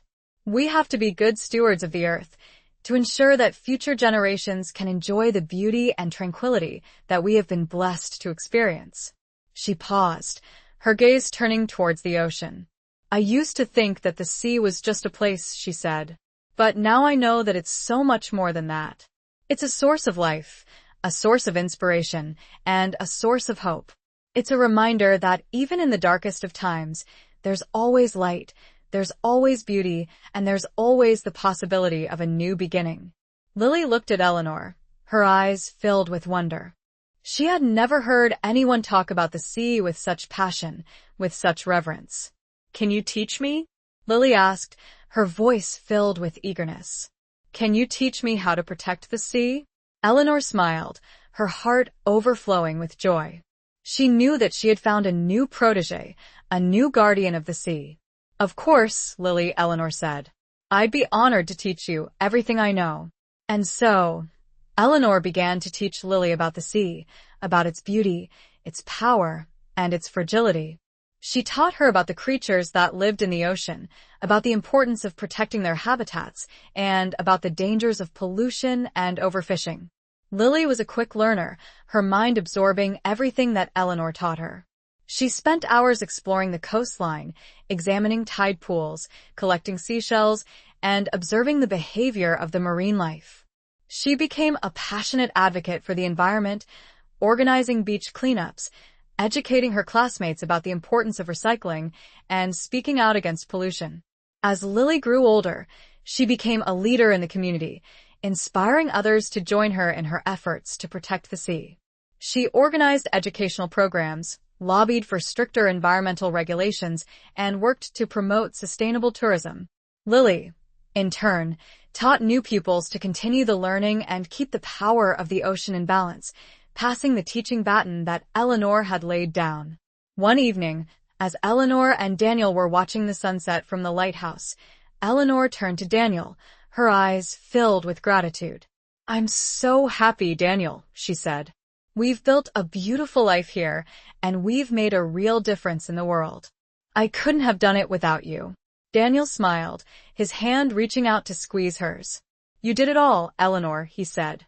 "You're the one who had the courage to face the darkness, to embrace the light, and to follow your heart." He paused, his gaze turning towards the ocean. "We've been through so much together," he said. "We've faced unimaginable challenges, and we've emerged stronger and more in love than ever before. I can't imagine my life without you." Eleanor smiled, her heart overflowing with love. She knew that they had been through a lot, but their love had sustained them, had guided them, and had brought them to this moment. As they stood there, hand in hand, watching the sunset paint the sky with vibrant colors, Eleanor felt a sense of completeness, a sense of belonging that she had never known before. She was home, she was loved, and she was finally at peace. The circle was complete. Their promise of new beginnings was fulfilled, their legacy secured, their love eternal. The new generation of Seabreeze Landing was safe. The whispers grew quieter, but the beacon grew brighter. But the darkness had never truly disappeared. Epilogue. Years passed, and Seabreeze Landing continued to thrive, a testament to the resilience of its people and the enduring power of love and community. Eleanor and Daniel, their hair now silvered by time, remained at the heart of the town, their wisdom and guidance sought by young and old alike. Lily, now a young woman, had become a renowned marine biologist, dedicating her life to studying and protecting the ocean. She traveled the world, researching endangered species, combating pollution, and promoting sustainable fishing practices. She was a force to be reckoned with, her passion and her commitment inspiring countless others to join her cause. One autumn evening, as Eleanor and Daniel were sitting on the porch of their bed and breakfast, watching the sunset paint the sky with hues of orange and purple, Lily returned to Seabreeze Landing, her face etched with concern. "What's wrong, Lily?" Eleanor asked, her voice filled with worry. "You look troubled." Lily sighed, running a hand through her hair. "I've been studying the effects of climate change on the ocean," she said. "And I'm seeing some disturbing trends. The sea is getting warmer, the coral reefs are dying, and the fish populations are declining." She paused, her voice trembling with emotion. "I'm afraid that we're running out of time," she said. "If we don't take action soon, we're going to lose everything." Eleanor and Daniel listened intently, their hearts filled with a mixture of sadness and resolve. They had known for a long time that climate change was a threat, but they had hoped that it wouldn't affect Seabreeze Landing in their lifetime. "What can we do?" Daniel asked, his voice filled with determination. "How can we stop it?" Lily looked at them, her eyes shining with hope. "I don't know," she said. "But I know that we can't give up. We have to keep fighting, we have to keep educating, and we have to keep believing that we can make a difference." She paused, her gaze turning towards the ocean. "I've been thinking a lot about Lorelei," she said. "About her power, her wisdom, and her unwavering commitment to protecting the sea. I think that we need to channel her spirit, to draw strength from her legacy, and to find a new way to honor her memory." Eleanor smiled, her heart filled with hope. She knew that Lily was right. They had to find a new way to protect Seabreeze Landing, to protect the ocean, and to protect the planet. "I have an idea," Eleanor said. "It's time for Lorelei to choose a new guardian." With Lily's agreement, the people of Seabreeze Landing were gathered together, and a search began for the perfect new guardian to honor and protect the ocean and the town. Lily helped with all her might, and her wisdom helped them to make a great choice. As Eleanor and Daniel watched the crowd, a peaceful smile spread across their faces. They knew that they had protected Seabreeze Landing with all their strength and power, and it had landed in the hands of future leaders to cherish. As night fell, the fog rolled in. A figure was illuminated by the glow of the moon. It was a young woman, but somehow, Eleanor knew it wasn't Lily. "You have done well," said Lorelei. "Thank you for protecting the town." Please enjoy your time of rest." Lorelei faded into the moonlight, leaving the pair alone. "Now let's go home," said Daniel. As they reached the house, Eleanor fell. Daniel called out, "It's time." And with that, the pair closed their eyes, and the world went black. The new protector took over their work, with the town's love. And the waves forever rolled with calm, thanks to the pair.